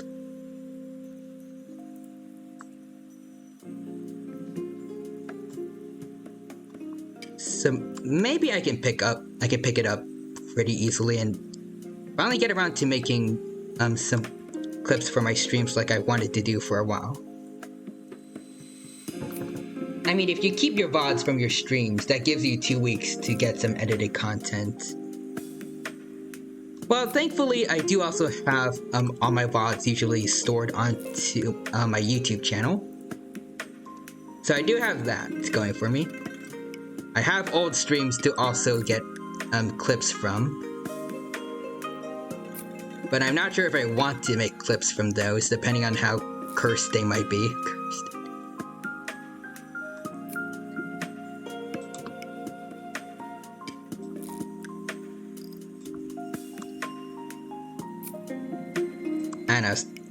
I personally don't like looking back at my old content usually. Well, sometimes I do like to learn from my mistakes and such, but it's not the most pleasant usually. I especially learned that when I watched my first debut stream, which was my first actual stream period. During my re-debuts slash streaming anniversary a while back.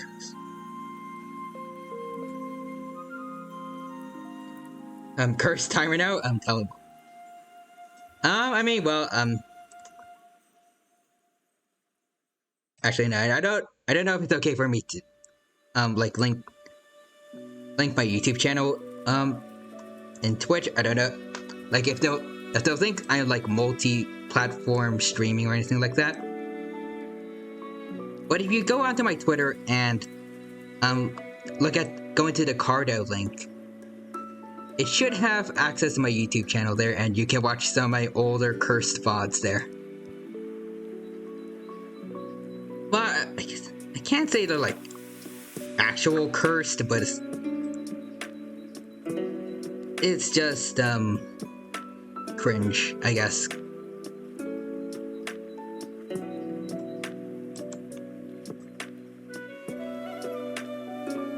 But I had fun back then, so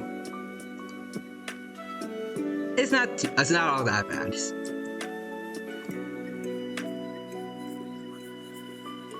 You are encouraged to link your channels. Alright, if I must.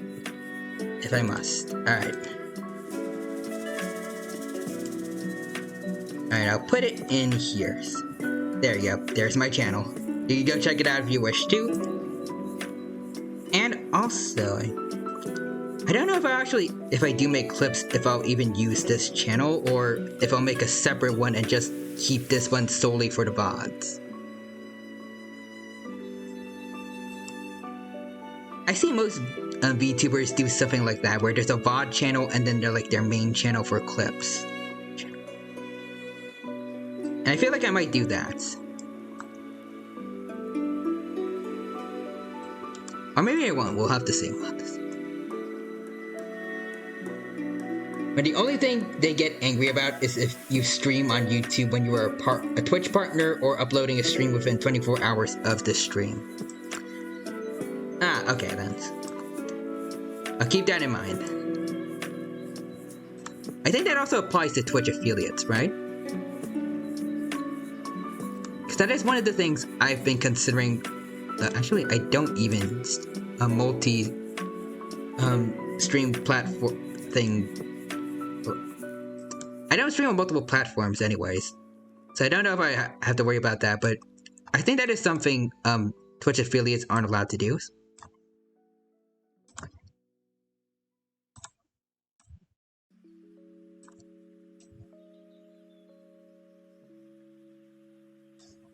Possibly.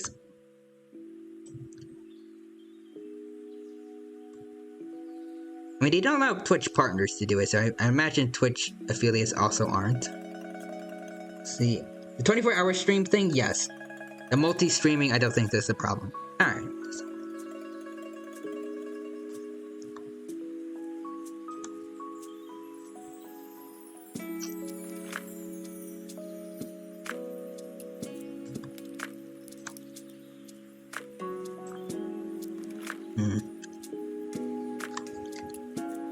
I keep saying that I will make my decision when soon about whether or not I want to become a Twitch affiliate, but I keep procrastinating on that.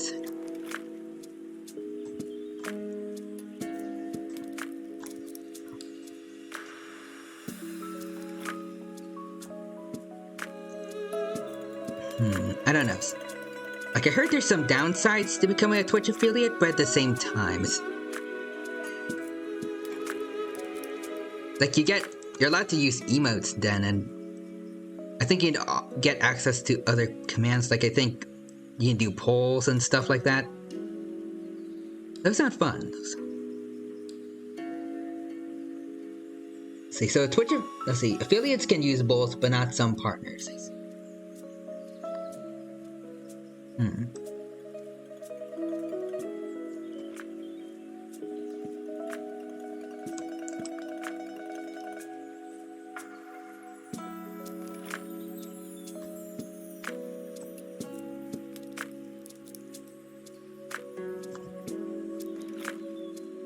And let's see, our dinosaur, I'm not sure what the downside would be. Alright. I'm not gonna give a precise date, because I know I'm not gonna do it. Or I'm gonna forget and stuff like that. But I will say I'm going to start thinking about it more often and hopefully make a decision soon.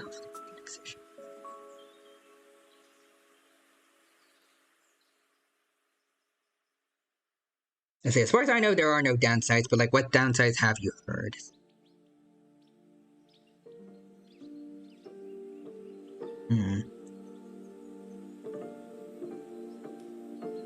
You see, some downsides, I guess. I mean, it's a minor thing, but I'm pretty sure you kind of have to have ads on your stream, and sometimes that causes people to want to click off of your stream. And also, I didn't think of another one.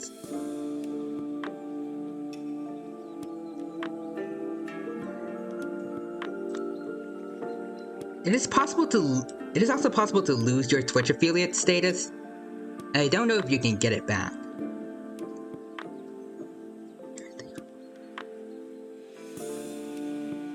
There's also the multi-platform thing, but for what you said, it doesn't seem to be that big of an issue.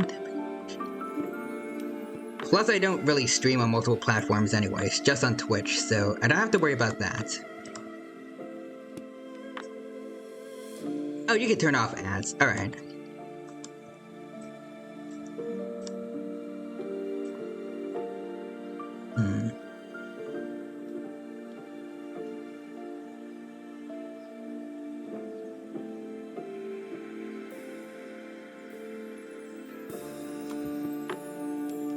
Alright, I think I might just become a Twitch affiliate soon then.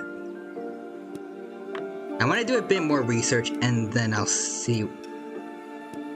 Hopefully I don't procrastinate on this again, but I want to make a decision soon.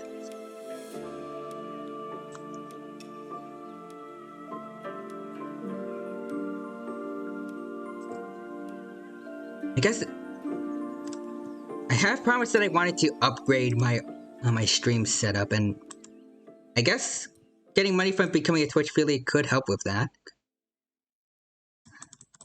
Especially since I've been streaming for about, let's see, like a year or so. Well, let's see, definitely more than a year. So a year and I think 3 months, and I still don't have like a real microphone. Like the microphone I'm using right now, it's the one I've always used, and it's just like the microphone that's built into my laptop. Like I don't have like an actual stand-up thing.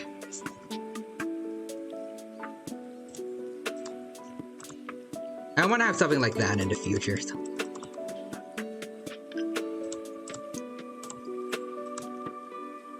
Like what more professional streamers have. See, it is possible to lose Twitch affiliate, but you can get it back. I think it might be harder the second time around though. I see. When I become an affiliate, I want nothing but Raid Shadow Legend ads.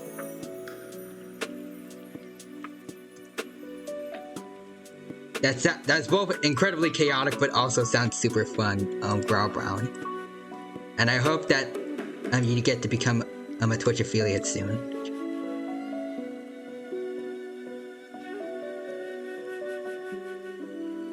And I guess if I do want to become a Twitch affiliate, I already know what I want my channel points to be.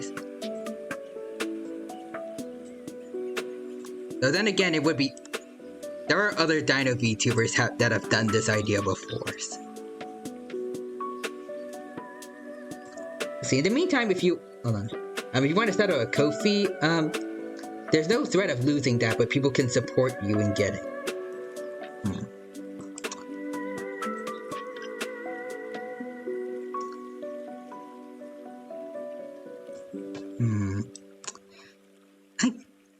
Maybe, we'll see. But also, I don't really know too much about Ko-fi, so is there like a difference between it and like, say, Patreon or like other places like Kickstarters and other places where like stuff like that? It sounds to be generally very similar to me. And let's see. Oh yeah, what are you thinking? Like for my channel points? Let me see. I just want to say I think some other another T-Rex VTuber, Tara Reisu, and I'm pretty sure a Velociraptor VTuber named Kira P. They have similar ideas to me, like for channel points, but at the same time, it's too good to pass up. So I also want to do that. See, so I think how it works is if you can't make 100 in a year, then they consider taking your yeah, I remember hearing about that. Like if you don't make 100 a year, then they might. Plus you have to stream for a certain amount of time, but I don't normally have an issue with that. Yeah, so it might not be a bad idea to get it, but wait. And I don't know about the difference between Ko-fi and other things. DR Dinosaur says... Oof, I didn't know that. I thought it's just they didn't pay you until you made $100. That's...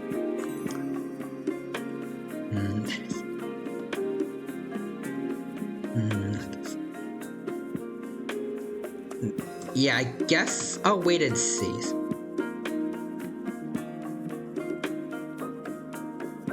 I mean, right now, I've kind of been trying to bring in more variety with my with my streaming content. So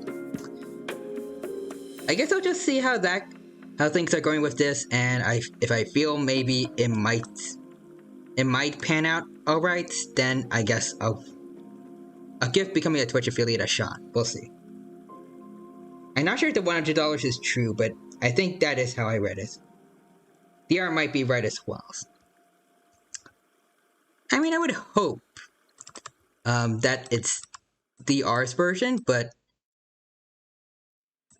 just in case. I don't like this. Like, I'll be honest, I do sometimes think about numbers, and then I try to stop myself because I want to do this mainly for fun, but I will try. I think I'll try to start focusing more on my stream analytics and see how things are looking. If being a Twitch affiliate is something I think I can do well at. Right now, my biggest goal is to become an affiliate. I might actually be debuting here in a month or two. Keyword is might. Alright. But in any case, I hope that all goes well for you on your debut. And I'm looking forward to watching it if I get the opportunity to. And heck, if I happen to be streaming on the day of your debut, hopefully I can get you your first raid. We'll see.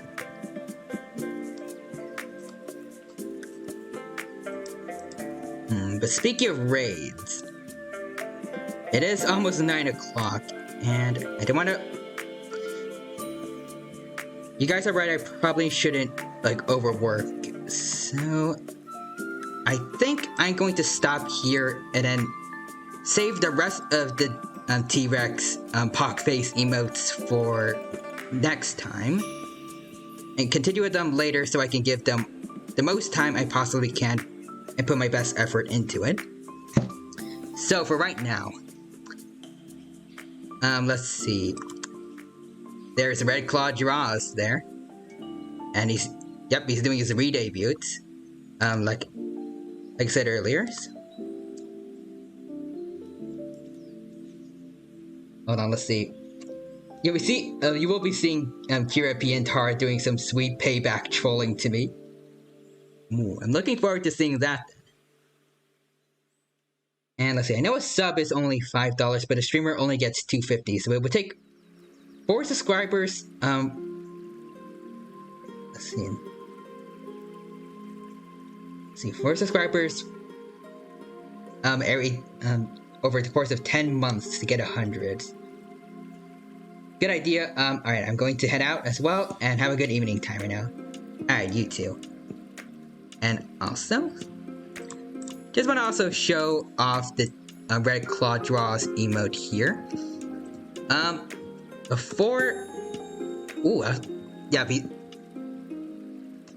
Red Claw Draws new model looks awesome, by the way. Anyways, so let's put the raid command in chat, and I shall see you all. Well, I shall send you all soon from one T-Rex to another. But let's see, Merciless Wolf just looked at it. You can lose it, but it's by breaking Twitch rules, or by not streaming for. Okay, that's good. But yeah, just want to. Right. I gotta put in the raid command now and send you all on your way. But I also just want to say, before I head off, just thank you to everyone who stopped by during the past almost, actually 3 hours, almost 4 hours of this art stream, and I hope I was able to entertain you all with some paleo nerd talk, plus talk about Twitch and things like that. And also, a little bit of talking about not overworking myself. And I hope to see you all next time, where we continue our work on Guaro Brown's T-Rex emote here, as well as Ricky Rex's emote, and maybe do some more final touches on all the others as well, and hopefully show off our finished creations next time. And I hope to see you all in some of my other streams as well, where we just draw, play games, chat, hang out with each other, and just be buddies. But until then, take care, have a good rest of your day, and bye-bye. And now I wait for Stream to catch up with me so I can click the raid button. Okay, there we go.